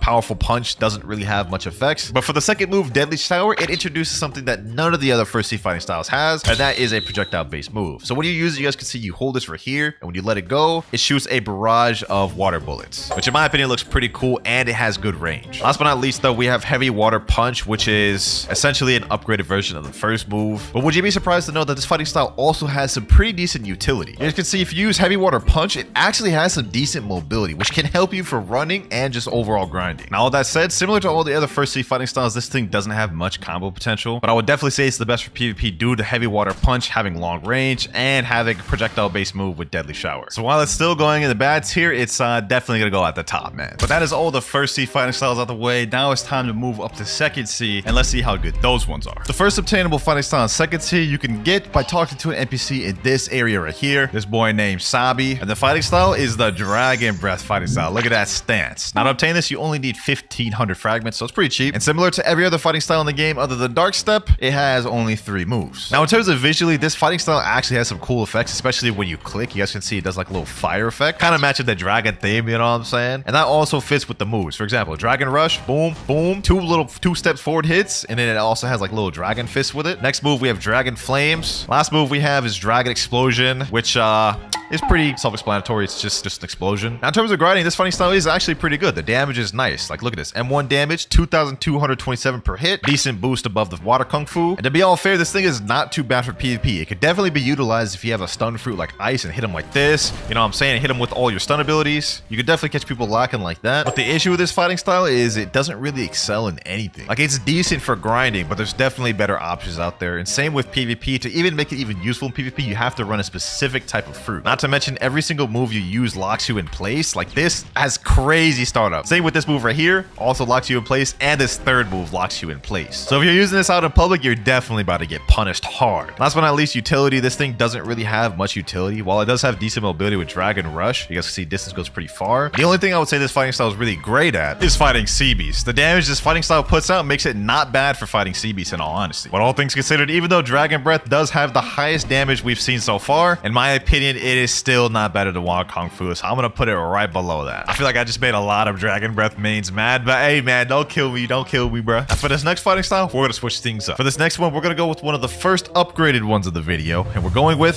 Sharkman Karate. This is the V2 version of Water Kung Fu, which you obtain in First Sea, and you actually gotta go through a whole quest line to obtain that, so we ain't gonna go over that. But this one also only has 3 moves and is honestly really good. Now, similar to Dragon Breath, when you hit somebody with the clicks, you have water M1s, which is pretty cool. And on top of that, the damage has actually gone up significantly, 2,467 per M1. And if you had like 600 mastery, that would do over 2,500. And for our moveset, the kit is honestly really good. First, we have 12 water palms. Basically, you lunge forward, do like 4,000 damage, and hit them with a barrage. I also want to point out that this thing is really good for mobility. Like if you use this in the air, you just can see you go really far. So it has double use, combo starter, and you can use this to get away. Next up, we have Pressure Vortex, which similar to Water Kung Fu is a long range ability. You guys can see there, does a decent amount of damage. Last but not least, we have Great Sea Spear, which you pull in your opponent and slam them back out. Now, in terms of grinding, I must say this thing is very good. In fact, one of the better fighting styles for grinding, in my opinion. In terms of how it looks visually, it's not the best looking one of the game. I mean, the effects are kind of like mediocre a bit, but it's not bad either. But where this fighting style really excels is for PvP and combos. First of all the moves combo each other easily. For example, you can just do X into Z into C, which then you can use like any sword, like Spiky Trident, to combo afterwards and then just start a whole thing. I could have did pull straight into portal dash into a whole other combo. And that was something I just thought of straight off the dome. I don't even use this fighting style for real. Now, there really isn't much this fighting style can't do. It's just that some of the other fighting styles does what this does, except better. The damage on this thing is not the best, although it does have pretty speedy moves. You guys can see there. One of its main lacking points is going against runners. If you're going against someone who's just moving around a lot and spamming, it's going to be hard to land that C move. So you got to kind of predict pretty well. And also, this thing doesn't have a lot of versatility. Like, it's only really good with certain builds, whereas some of the other fighting styles are good with like tons of different builds. I personally think this is an underrated fighting style though, so for that, it's going to be the first one of the video. It's going in great tier, boys. With Sharkman Karate out the way, the next one we have is going to be at Winter Castle, and it's also another upgraded version of a previous fighting style. For this next one, we have the Death Step fighting style. Now, this is pretty much upgraded upon Dark Step in every single way. Similar to the previous one, we also still do have leg M1s, you know what I'm saying? Although I do want to point out that the clicks for Death Step do less damage than Sharkman Karate, doing only 2,230. Also similar to its First Sea counterpart, this has 4 moves as well, the last one being a transformation. Let's go and check out this first one though. Rocket Kick.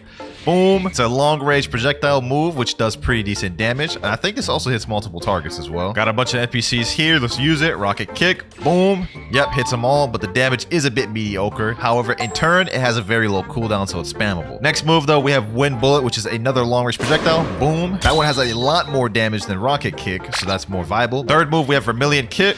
It's basically a barrage similar to the first fighting style. And last but not least, similar to the first one, we have Maximum Overheat. All the moves get increased damage and as well as have an added effect. For example, Rocket Kick has a pool of fire now. Wind Bullet also has a pool of fire. Vermilion Drill also has a pool of fire. So as you can imagine, for grinding, this thing is pretty good. Good AoE, good damage, good stun, and you have long range moves like this, which in turn also gives this fighting style good mobility. But that's where all the good things I have to say about Death Step end. In terms of PvP, this fighting style is very lacking. All 3 moves, Rocket Kick, Wind Bullet, and Vermilion Drill, can be Ken-tricked, which means in order to start a combo, you're gonna have to rely on your fruit. And if you're going against runners while using this fighting style, well, you're just gonna have a very tough time because the only real move you can hit them with is Wind Bullet. All those things together makes this a very low versatility fighting style, which means you're gonna have to rely on stun fruits like Shadow or Ice. Not to mention, compared to other fighting styles, the damage is pretty mediocre. Like, look at this Wind Bullet. That's only 2,873. Keep in mind, that can be Ken-tricked. So I may make a lot of people mad with this, bro, but Death Step is going in decent.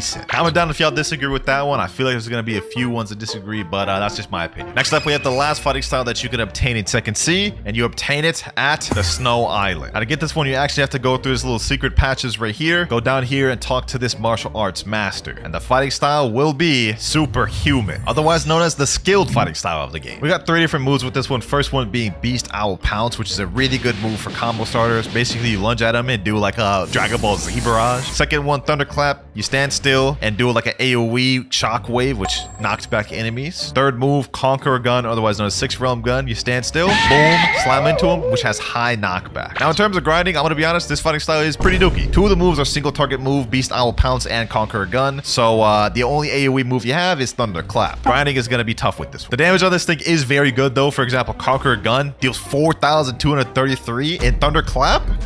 does tons of damage as well. So while this thing may not be good for grinding at all, I must say for PvP is where this thing really excels. Now the combo potential with this fighting style is for real kind of limitless. With a fruit like Rumble and a sword like Shisui, you can easily string together combos with this thing such as this, you know what I'm saying? Beast Owl Pounce, boom, boom, boom, Conqueror Gun, boom. Like something like that, that's 16,000 damage right there. So in terms of PvP, the potential is high. However, there's a reason why this is considered the skill-based fighting style of the game. Every move other than Thunderclap can be dodged with instinct. And in fact, Beast Owl Pounce, you can dodge with instinct while being in the middle of hitting with the move. Another thing is every move in this kit leaves you open to be punished. For example, Thunderclap, you sit still for a second and have end lag afterwards. Beast Owl Pounce, you're literally standing still right here, also have end lag afterwards, and they can Ken Trick to avoid any follow-up combo. So every single move in this entire kit can either be Ken Tricked or you could be punished heavily if you miss it. But other than that, it's a pretty good fighting style with good mobility and great combo potential, but it's definitely not great, so it's gotta go in decent, but I'm putting it above Death Step. I just know some people in the comments clenching their fists right now at that, bro. There's so many people that love Superhuman, but hey, man, it is what it is. Only 4 fighting styles remain in the game yet to rate, and that is Dragon Talent, Electric Claw, God Human, and Sanguine Art. And this is where we start getting into some heat fighting styles. So the next style, boys, we have the first one you could obtain in the 3rd C, or depending on what order you go into. We got the upgrade of Electric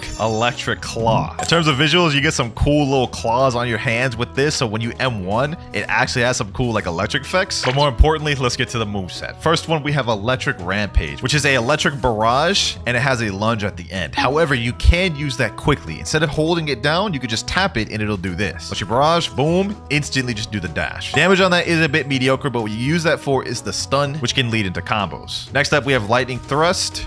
You know, as the name implies, it's basically a lightning thrust. But the best move in the kit by far is the last one, Thunderclap and Flash. Basically, you lunge out, boom, slam them boys up in the air straight up, and it stuns them a little bit. Now for grinding, this fighting style is actually pretty good. We have fast M1s, which makes it easy to grind. Good AoE moves like Thunderclap and Flash. Good mobility as well, but where this fighting style exceeds most is PvP. When it comes to PvP, this fighting style literally has like endless combos. Almost every fruit in the game, I guarantee you could find a combo with Electric Claw. And just to show y'all I'm not joking, let me show y'all an electric combo with Control. So you start off with the Thunderclap and Flash, look up, use Echo Knife, then you pull out Curse Dual Katana, Slayer Goliath, hold Curse Dual Katana Z, boom, and then hand it off with a Gamma Rush. And that is a whole one-shot combo right there, boys. In almost every category in this game, Electric Claw has got you covered. Grinding, it's got that down. PvP, Thunderclap and Flash alone, the fact that how fast this comes out, and the fact that it breaks Ken makes this brain dead. There's really only one thing you have to worry about when it comes to Electric Claw, and that is air campers. Both Lightning Thrust and Electric Rampage is very difficult to land in the air, and the one downside is that Thunderclap and Flash cannot be used in the air. It forces you to return to ground. So that's Electric Claw's one weakness, to be honest. Other than that, though, if you don't run into air campers, you probably have a good chance of winning. So all those things considered, man, it's gonna be the first one of the video, bro. A godly fighting style. Electric Claw is 100% godly for PvP, man. Yes, Admin Usopp. The next fighting style we're going towards is the Dragon Talent. Now, this fighting style holds the title of most damage dealing in the game. This is also probably like the coolest visual effects in the game, and let me show you why. This first move is gonna explain it all. Talent Lighter, you lunge into him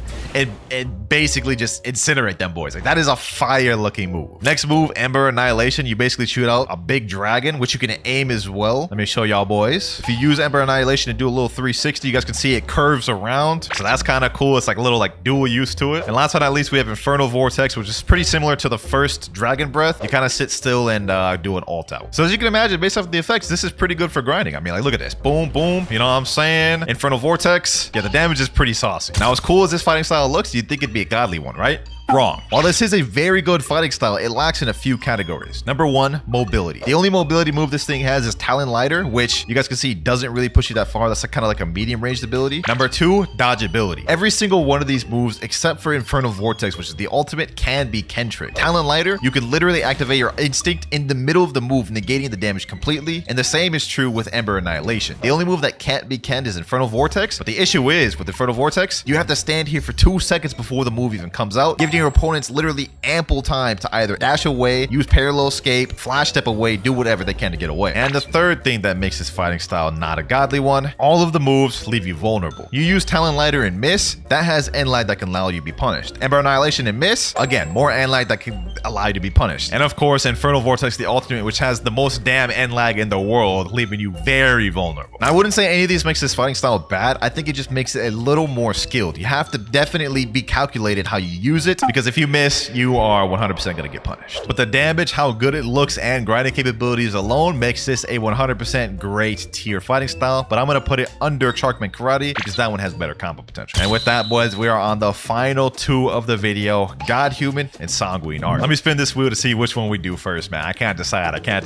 And the one we gotta do first is Sanguine Art. This is the newest added fighting style of the game that just got added a few months back, and you obtain it from this guy right here, Shappy. Now, I'm gonna be honest, first thing off rip, before we even get to the moves with Sanguine Art, you have this saucy M1s. Like, look at this. You see that pose, first of all? Look at this. M1s just look vampiric. Like, that thing looks crazy. So M1s are very fast as well, and another benefit for grinding with this thing is that the M1s have range to it. So you can hit NPCs before they ever even get close to you. Not to mention that M1 damage is pretty good. Look at that. A few M1s, I already have 20,000 damage. Now, to demonstrate this first move, I'm actually gonna get myself low. You guys can see my health is low right here, right? And this first move, Bloodbane Drain, is probably the best move in the kit. You lunge towards your enemy, suck their blood, and replenish your own energy and health with it. This is kind of crazy because not only does the move do really good damage, but you're also replenishing your health in the first place, which means in PvP and grinding, you'll be able to survive long. Next move, Scarlet Tear. A long range, basically just projectile-based move, and stuns him a little bit, which means you can start combos. What more can I say about that? It's a very good move. Last one, Devour of Worlds. Boom. You slam him out, you stun him,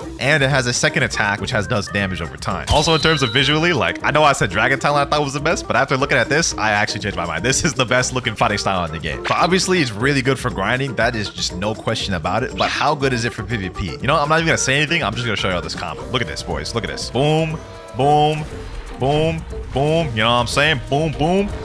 Easy. Literally one shot, 25,000 damage, and that was like one of the easiest combos to pull off in the game. This fighting style really has it all. The only thing it doesn't is mobility, because this is a one mobility move, and that range is mediocre. Other than that, though, if you pair this thing with a good high mobility fruit like Portal, you're chilling. You're big chilling. It would honestly be dumb to put this thing in anywhere other than Godly, and that's actually gonna go even above WinterKloudz. I don't think there's gonna be any arguments with that. Matter of fact, I ain't gonna argue with any of y'all about that. If you say it ain't Godly, you're just brain dead. And now we have the last fighting style in the game, boys. Y'all already know which one it is. The most popular one, God Human. Now we all know about this one. This is like not new or anything. It's been around for a while. Let's go ahead and show the move showcase though. First of all, M1s, 2,564, one of the higher ones. But for the moves, we have Soaring Beast. You know what I'm saying? Does really good damage, 5,000 damage. Can be kenned afterwards though. Next up, we have Heaven and Earth, which is actually two moves in one. If you just tap it, it'll be a long range projectile, which does a decent amount of damage. Comes out quick too. Paused. But if you hold it instead of tapping it, it'll be similar to the first one, Superhuman, which does a lot of damage, but it keeps you in place, so you're gonna have a lot of end lag. Last move, we have Sixth Realm Gun, similar to the last one. You hold this, boom, does a lot of damage, has a lot of knockback, but it allows for a lot of combo potential. I'm gonna be honest, this fighting style is my favorite in the game for one reason, and it is mobility and combo potential. Also damage. Now, this fighting style is both my favorite and preferred fighting style to use for three reasons: damage, mobility, and combo potential. First of all, mobility. With this Soaring Beast plus Sixth Realm Gun, no runners catching away from you, bro. I'm gonna be honest. Like, you're gonna be on runners, especially if you pair together with a mobility fruit, you're gonna be on them always. And don't even get me started on combo potential. God Human has one of the easiest one shots to do in the game. Let me show y'all real quick. Boom, boom, you know what I'm saying? Hit him with that. God Human C, boom, boom. GG's, easy. Literally one of the easiest one shots to do in the game. It really pairs together with every fruit in the game. Like, there's not a single fruit that doesn't pair together with God Human, if I'm gonna be honest. The one downside I guess you could really say about God Human is it's not the best for grinding, just because a lot of these moves are single target moves. But the thing that carries this the most, and I run into this all the time in PvP, is Sixth Realm Gun. The range on this is actually like stupid, bro. So in my opinion, bro, just the utility and combo potential and damage alone instantly makes this thing the most godly fighting style in the game, even above Sanguine Art. So there's my full list of all the fighting styles in the game. Comment down if y'all disagree with any of the placements. I'm actually interested to see what y'all say. We're on someone named Rip Void's account, and they told me in private servers they have never spent any money on Blox fruits, but they do have some items that costed money. So let's go and log into the account and see what they got. So first thing I'm noticing, I didn't see any game passes appear up top here, but what I do notice is they are max level 2,600 and got 60 million belly. And on top of that, we've got Cyborg V4 on this account. As far as bounty goes, they are only 2.6 million bounties, so they ain't bounty hunters. We know that much. And just looking down at the inventory, we can see that they do have God Human. Okay. Ooh, 600 mastery on God Human too. Sheesh. So they grinders. We've also got Buddha equipped. I wonder if they have that permanent. We're gonna find that out a little bit later. And one thing I do notice is that they have Dark Blade and have 600 mastery on this. And this is actually really impressive because they did tell me in DMs that they grinded for this in the game. They didn't spend any money to get this. So W on that. But maybe they're really stacked on fruits and permanent fruits. Let's find out. First of all, let's check the menu. Let's go to items. Ooh, looks like they got almost every mythical sword in the game. They are missing out Hollow Scythe, but they got Cursed Dual Katana, and it's upgraded, and it's at 409 mastery. Let me just see. Do we got a blessing on this Cursed Dual Katana? Oh, looks like it doesn't have any blessings on it, but that makes sense because this is a free-to-play account, so they wouldn't have put money on enchants. What about guns? Do they have all of those? Looks like we have 13 guns on this account. They got Skull Guitar and every single other gun, but they don't have Dragon Storm. And speaking of which, on sword, they don't have Dragon Heart either, so they're missing out on all the new content, which makes me believe they also don't have the Draco race. All right, what about the accessories? Maybe they have some exclusive accessories. Oh, we got the Holiday Cloak right here. Cupid's Coat, Heart Shades. Okay, so they got the new stuff. They got the new stuff. Not bad, not bad. But you know what? Forget all this. Let's get to the stuff you guys care about. The treasure inventory. Not bad, not bad. We got multiple mythical fruits right out the gate. Spirit Fruit, Control, Venom, Shadow, Doe, T-Rex. We got some high value ones in there. And more interesting, you see they have 4 controls, meaning they got 4 max storages. Very impressive that they grinded that as a free to play. Now, while they're missing out on some of the crazy high tier mythicals, they do have a solid, healthy balance of some decent mythicals. And last thing on this account, before we give it a rating, let's check out the permanents. I mean, do they even have any permanents in the game? They don't have permanent rocket. They don't have spin. They do have blade though. I feel like even most free to play accounts have permanent rocket, and we don't see that here. So let's scroll down. Yeah, we're not seeing much. We're not seeing much of anything, boys. They don't even have permanent Buddha. That's an essential fruit right there that I did expect them to have, but they didn't. Do they even have any other ones other than Chop? And the answer is no. They have only one permanent fruit in the entire game, and it's Blade. Not bad for our first account to start off with. Not bad, but I also didn't see anything insane from it other than the fact that it's max level, has God Human and V4. So to start off with this video, we're going to give this account a 5.5. This one has a lot of things to improve on and things to obtain in the game, but it also was not bad. Now that account may not have been that crazy, but trust me, you're going to want to stick around to the end of the video because some of these accounts later on just might shock. But moving on for account number 2, we have my boy Shinra. He's one of the most OG fans of the account. We've shown his channel before on the previous video like this. Let's see how his account's improved. So first off, he's 3.3 million bounty now. Let me just say, congratulations, bro. He's no longer a 2.5 million noob. He's escaped the jail. And we can also see he's got Draco V4. Bro's got the new race, brand new race. Sheesh. Already cooking off the gate. I also see you with the 12 million belly. Okay, okay. Now, last time I hopped on this account, you didn't have much of the weapons in the game or guns. So let's see if that's changed now. We're just gonna speed run through this account just because we've seen it before. Ooh, my boy's got Dragon Heart, 500 mastery, and upgraded. Now, does he have a blessing on this? He's got Rot blessing on this. Sheesh. Well, now he got that. I actually got this for him.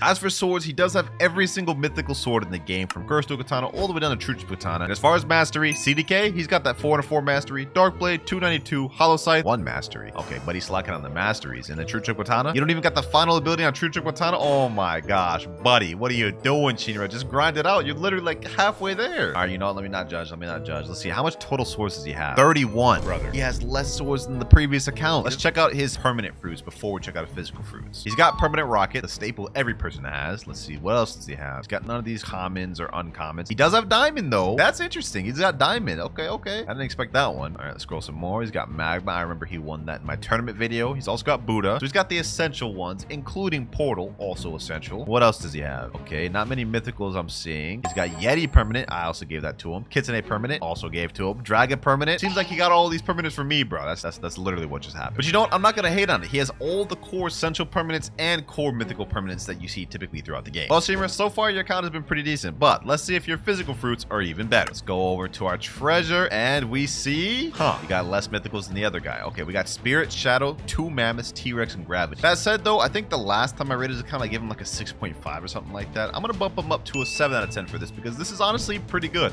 You could work with this, but it's far from being one of the best. You got a lot of work still to do, Shinra. Now it's time to move on to account number 3. Now, first things first, right off the gate, we can see this guy has pretty much every game pass in the game other than Fruit Notifier, which is a good sign. And we can also see that they have Shark V4 equipped right here. Sanguine Art as well, which is also at 600 mastery. Sheesh. Why do they have the Bomb Fruit equipped though? What the heck?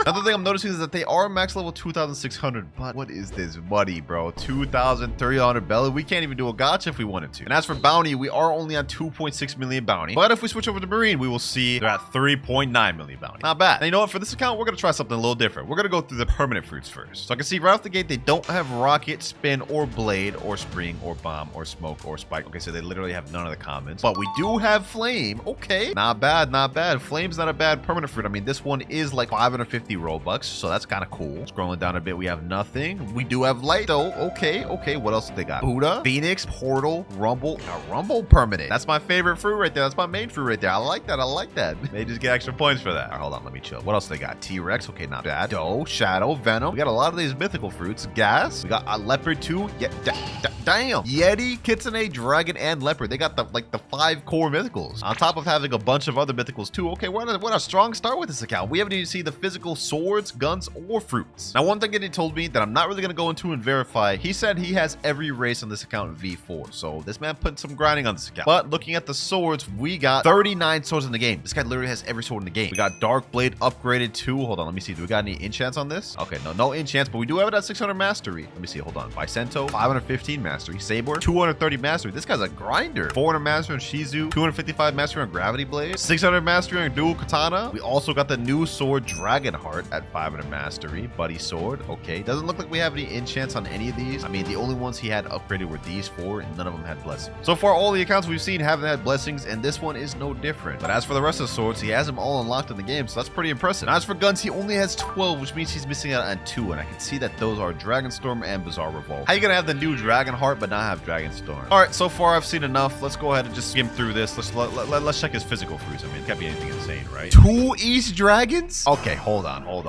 bro. Like, we have a lot to unpack here. How did he get his hands on 2 East Dragons? What? Based off the rest of his account, I wasn't expecting anything insane from the physical inventory, but this is just about to raise the rating up hella. Just with one of these Dragon East fruits alone, he has more value in terms of fruits than Shinra's and the first accounts combined. And that's not even it too. He still has 3 gravity fruits, a bunch of legendary fruits like Blizzard, Pain, Rumble, and Portal. And other than that, it's really just mid. But like, how did he get his hands on 2 East Dragons? That's insane. But you know what? That alone just raised this account from a 6 up to a 7.5. We're gonna give this account. Pretty impressive to have not just 1, but 2 Dragon Easts for this account. Now, this next account is actually one of my crewmates, and he's claiming he spent over 20k Robux on this account. So let's see what he's got. First things first, I'm noticing this guy's 25.5 million bounty. So we've got the first bounty hunter of the video. I like to see that. But he's got that 30 million bounty boost. Sheesh. We've also got Cyborg V4, which is pretty uncommon in line with what we've seen for all the accounts. Every account has V4. Also max level, but we do got 13 million belly on this account. And as for fragments, 51,000? This guy's got a lot of fragments. Now, he said he spent like over 20,000 Robux. Let's see what he's got. Does he got any of the game pass? Fruit Notifier, already owned this game pass. Dark Blade, already owned. 2 times mastery, already owned. He literally has every game pass in the game. Okay, so my bad for doubting you, bro. My bad for doubting you. Let's see, what else does he got? Since he's claimed he spent a lot of Robux, let's go ahead and just check his permanent fruits right out the gate. Rocket, Spin, Blade. He owns all 3 of those. He doesn't have any of the other comments, but he does have Flame, Ice, Dark, Light permanent, Magma, Buddha, Sound. Yo, this guy spent a lot of money. Both Portal, Rumble as well. And we got also a lot of the mythicals. He's got all 4 core mythicals. Leopard, Yeti, Kitsune, Dragon. Yeah, I see where a lot of this money's going. I can see it. I can see it. I like what I'm seeing so far. I like what I'm seeing. Let's check out that inventory. Okay. As for swords, he's got 38 swords, which means he's missing 1. And I believe it's Dragonheart. Yeah, he has every single sword in the game other than the brand new, which is fair. I mean, it just came out. It's still kind of hard to obtain. Every single one of his mythicals are upgraded. Are there blessings on any of them? Let's check Curse Dual Katana. No blessing on it, but it is 600 mastery. Okay, let's check out Dark Blade. Blessing on this one. No blessing on this, but this is also 600 mastery. Damn, is every single one of his mythicals 600 mastery? Let me check. Hollow Sight 600 mastery. True Trick Katana almost 600. Okay. Oh, he had me going there. He had me going there. No blessing on this one either. And as for True Trick Katana, also no blessing on this. And I also went through the rest of the swords on his account and found he has no blessings on any of them. Hey, for the amount of money you've spent on this account, I would have liked to seen some blessings, but I can see most of your money went into permanent fruit, which is fine. Let's see the guns though. Guns, we got 13. I'm assuming he has all of them except Dragonstorm. Yep, literally all of them. Now, so far, this account is a step above the rest. I mean, between the bounty boost and all the game passes and permanent fruits, this is the most expensive and grinded one. Let's see if this is also true for the fruits though. For treasures, he has 36. Let's see what he's got. 3, 2, 1, and yo, this is actually kind of crazy. 1 Dragon West fruit. He's got max 8 storages, 5 Kitsunes, 2 leopards, 3 spirits, 7 controls, 4 gases, and a bunch of others. Nah, this is crazy. This guy's got a stack. This guy's got a stack. This is what I wanted to see earlier, bro. Sheesh. And we also got a bunch of legendaries too. 7 rumbles, 5 portals. Yo, this guy's stacked. And he's just got a 2 times mastery game pass just chilling here. For what? But he's flexing us at this point. Hey, I think I've seen enough on this account, boys. I think I've seen enough on this account. This guy, he definitely spent some money on this. This is getting a straight 8.5 out of 10. W account. Now, next up, I got another one of my crewmates, Eric. He begged for his account to be in the video. Now, first things first, I just want to say we got our first 30 million bounty player of the video. Or almost. He's 29.9. He lost it.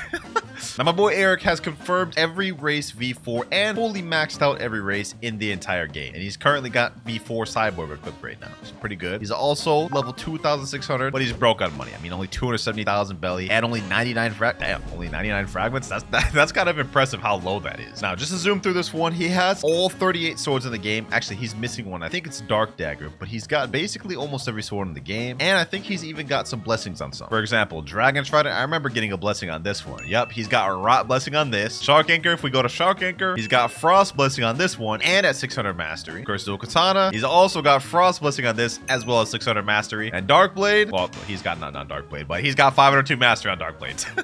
But if we look at his True Triple Katana, we got 600 mastery and Frost blessing on True Triple Katana. I don't know why Buddy's obsessed with Frost blessing, but he's got it on basically all of his mythicals. So far, this is the most blessings we've seen in the video. On top of the fact that he's 30 million bounty, it's looking pretty good for Eric. His account has improved a lot since the last top time. Wait, what the heck? Blox fruits just spawned? Okay, so we see he's got the fruit notifier. Okay, hold on. Actually, let me just get that real quick. All right, it's at Port Town, 140 meters away, 5 meters away, 4, 3, 2, and it's a rocket. Okay, that was mid. Yo, Eric clearly got no luck on this account. Anyways, moving on. I said earlier he didn't have Dark Dagger, but I was actually trolling. Apparently, he doesn't have Shark Saw, one of the easiest swords to get in the game. But other than that, he's got every sword in the game, including the new Dragon Heart, fully mastered out at 500 master. Which actually brings me to another good point about this account. If we go over to Hydra Town, go up to Dragon Dojo, and talk to the Dragon Wizard, we will see he has the Draco race, and I can swap to it. And if we do swap to it, he has it fully race V4 and mastered out. I told y'all, he has every race V4 in the game. Now, if we go over to the guns tab, we can see he has literally every single good gun in the game. He is just missing out on a few bad ones. Not really gonna fault him for that. No reason to have those. But if we look at his Skull Guitar, we can see it has 600 mastery. This guy's a madman. Who gets Soul Guitar to 600 mastery? And if we look over at Dragon Storm, 500 mastery on this one. No blessing on either one of those though, but we can see he's a grinder. He grinded those out. You know what? Let me stop wasting time. Let's go ahead and check out the inventory on this thing. Sheesh. Yo, Dragon East and Dragon West on this.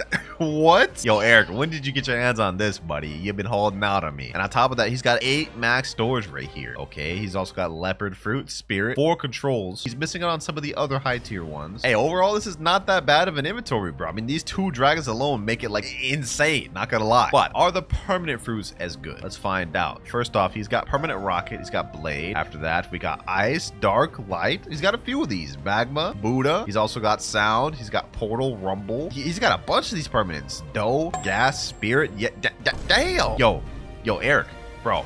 You may just have a better account than the previous dude who spent like 20k Robux. I ain't gonna lie, we might have to give it to Eric, bro. The last account got an 8.5, but you got basically everything that previous account has on top of having more blessings and more bounty. So you know what? I'm gonna give this account an 8.7 out of 10. Eric, your account improved drastically since I last saw it. And if you're watching this, Eric, and wondering why didn't I just give you the 9, it's because, well, you don't have enough permanents, you need more blessings, and your physical inventory could use some more. That said, though, this is still a W. All right, next account, let's see what we got. We got someone named Robin. We can see they got 0 bounty on Marine, but let's see what they got on Pirate. 4.8 million bounty. Okay, not bad, not bad. Now, I just want to preface to say he did DM me saying he's only spent about 1.5k Robux on the game, and he is a mobile player, so his bounty's not that high. So considering he's a mobile player, I'm not going to be too harsh on him, but I am also not expecting anything super insane. But that said, the fact that he's got almost 5 million bounty on mobile is kind of crazy. I mean, I just did a video where I spent 24 hours on mobile. Make sure to click that. And I struggled a lot just to even get 10 kills. So congrats on you for getting almost 5 million. You know what? Let's break this account down. He's only got 148,000 belly, so man's kind of a little broke boy. And on top of that, he's got 2,700 fragments. And he's at least got more than Eric.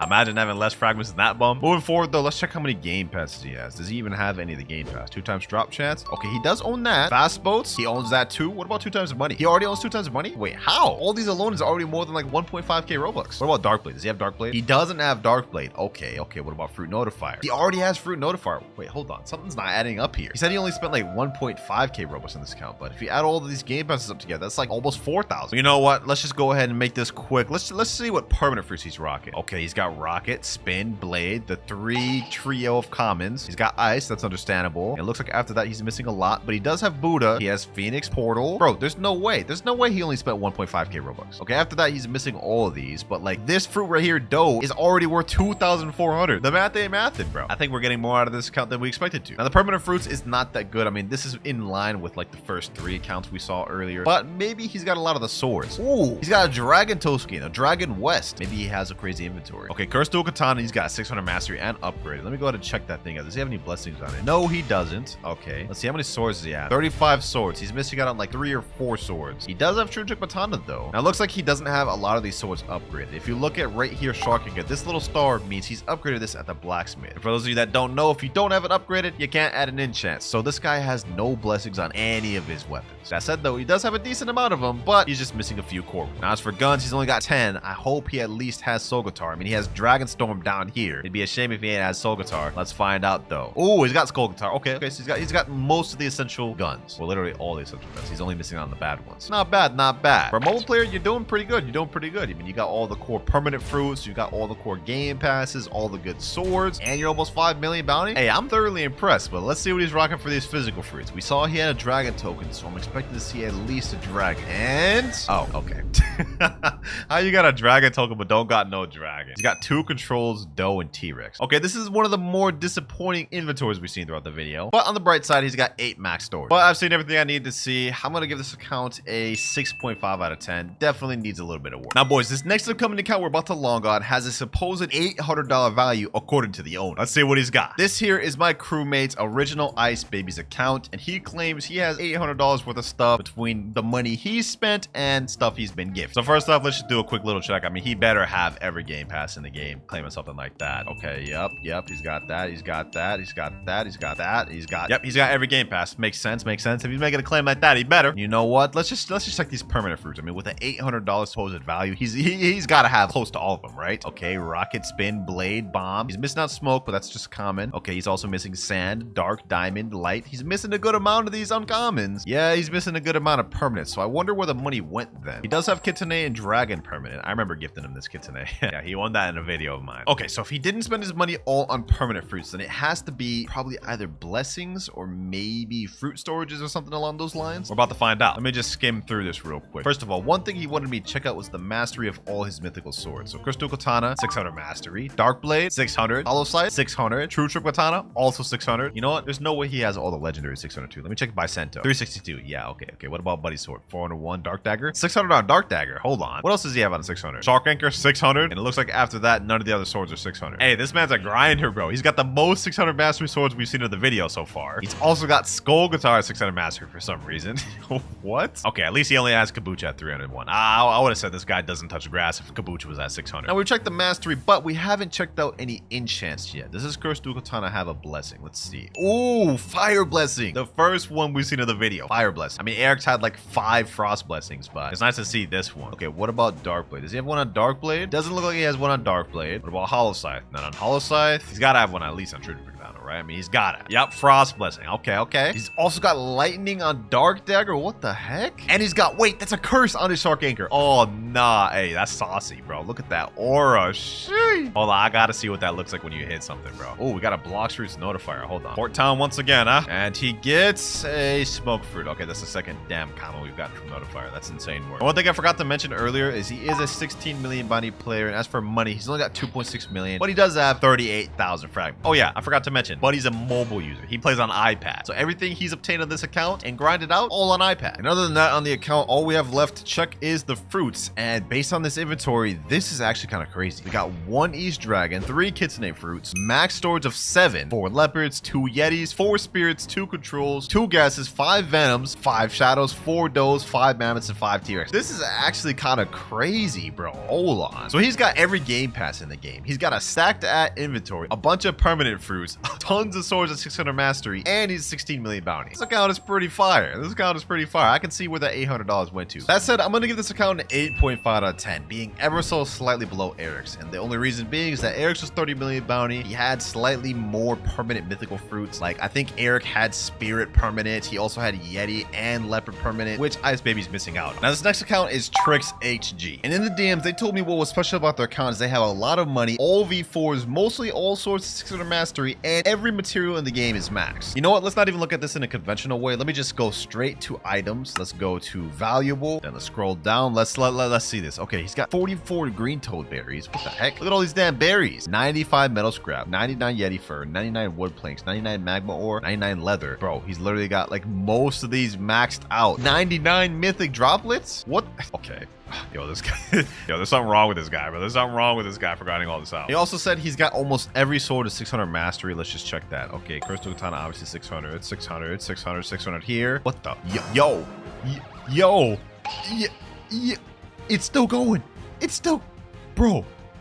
He even has Iron Mace to 600 mastery. Hold on. There's no way he has Cutlass 600 mastery. He has Twin Hooks 600 mastery. Cutlass. Okay, what about dual katana? He has literally every single sword in the game and all of them at 600 mastery. What is happening? Okay, hold on. Let's go to guns. There's no way guns are at 600. Okay, guns are at 300 and 547. Okay, yeah.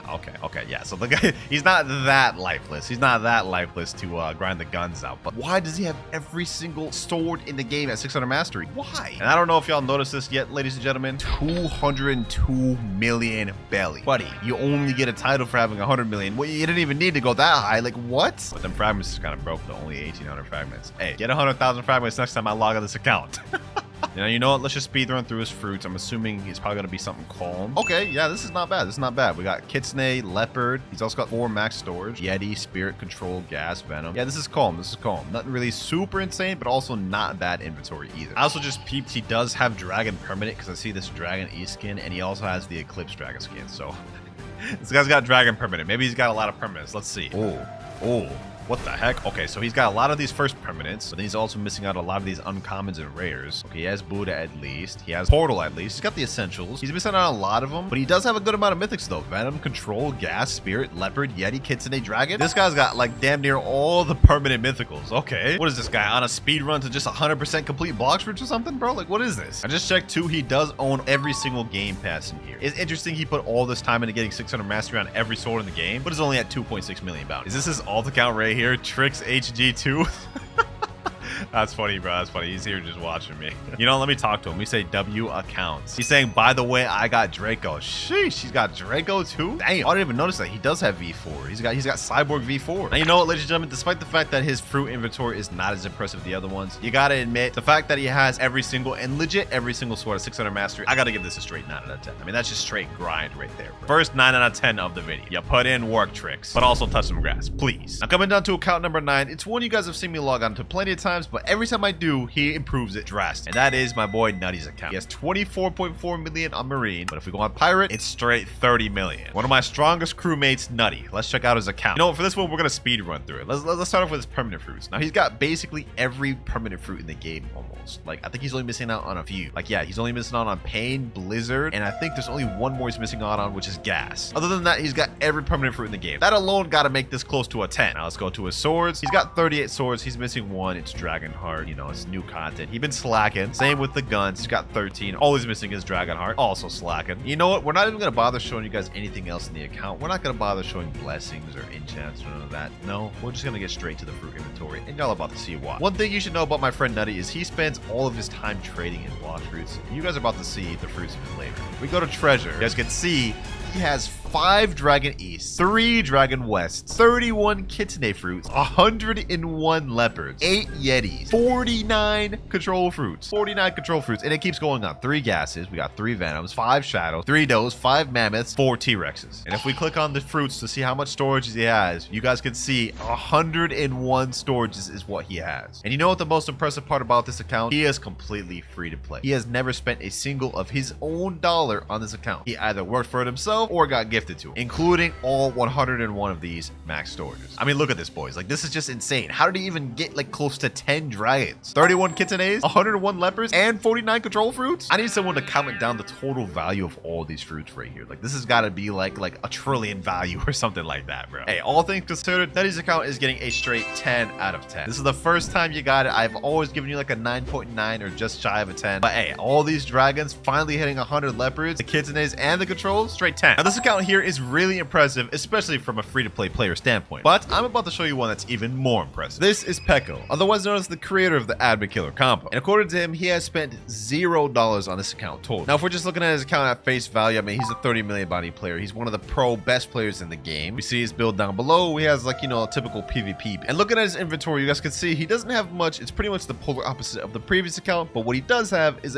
only mythicals. He's got max storage of 4, and if we look at his game passes, he's got basically every game pass in the game. Now none of what I've shown is why this account is special, however, but we'll get into that in a moment. For now, let's go ahead and check out this title specialist. Now first of all, if you look at chat, you guys can see he has YouTuber title, which is a exclusive title you can only get by having an admin give this to you. And if we go to the title specialist, we can see he is 155 out of 180, and even has exclusive titles such as Pirate King, Most Wanted, and even exclusive El Combo God title, which you can only get by defeating Fur999. But you know what, ladies and gentlemen, let's stop wasting time. Let's get into the thing you guys really want to see. This is a 100% free-to-play account. He has spent $0 on this account, and if we look at his permanent fruits, we can see he has every single permanent fruit in the game, not even missing one, and all of these he grinded as a free-to-play player, even permanent drag. Honestly, kind of insane. I can't even imagine the amount of time it took him to get every permanent fruit in the game as a free-to-play player. Whether that be through trading or just playing getting gifted, hey, you can't deny the work he's put in this account. But as for the ranking, I'm gonna give this a 9.9 out of 10, and only because this inventory is a bit lacking. But hey, don't let that take away from the fact that this man managed to get every permanent fruit in the game as a free-to-play player. But that is all the accounts we have to rate of this video, ladies and gentlemen. Comment down which one you thought was the best, and if you made it this far in the video, I have a second channel that I just started up and uploaded the first video on, so if you want to check that out, make sure to click on it right here.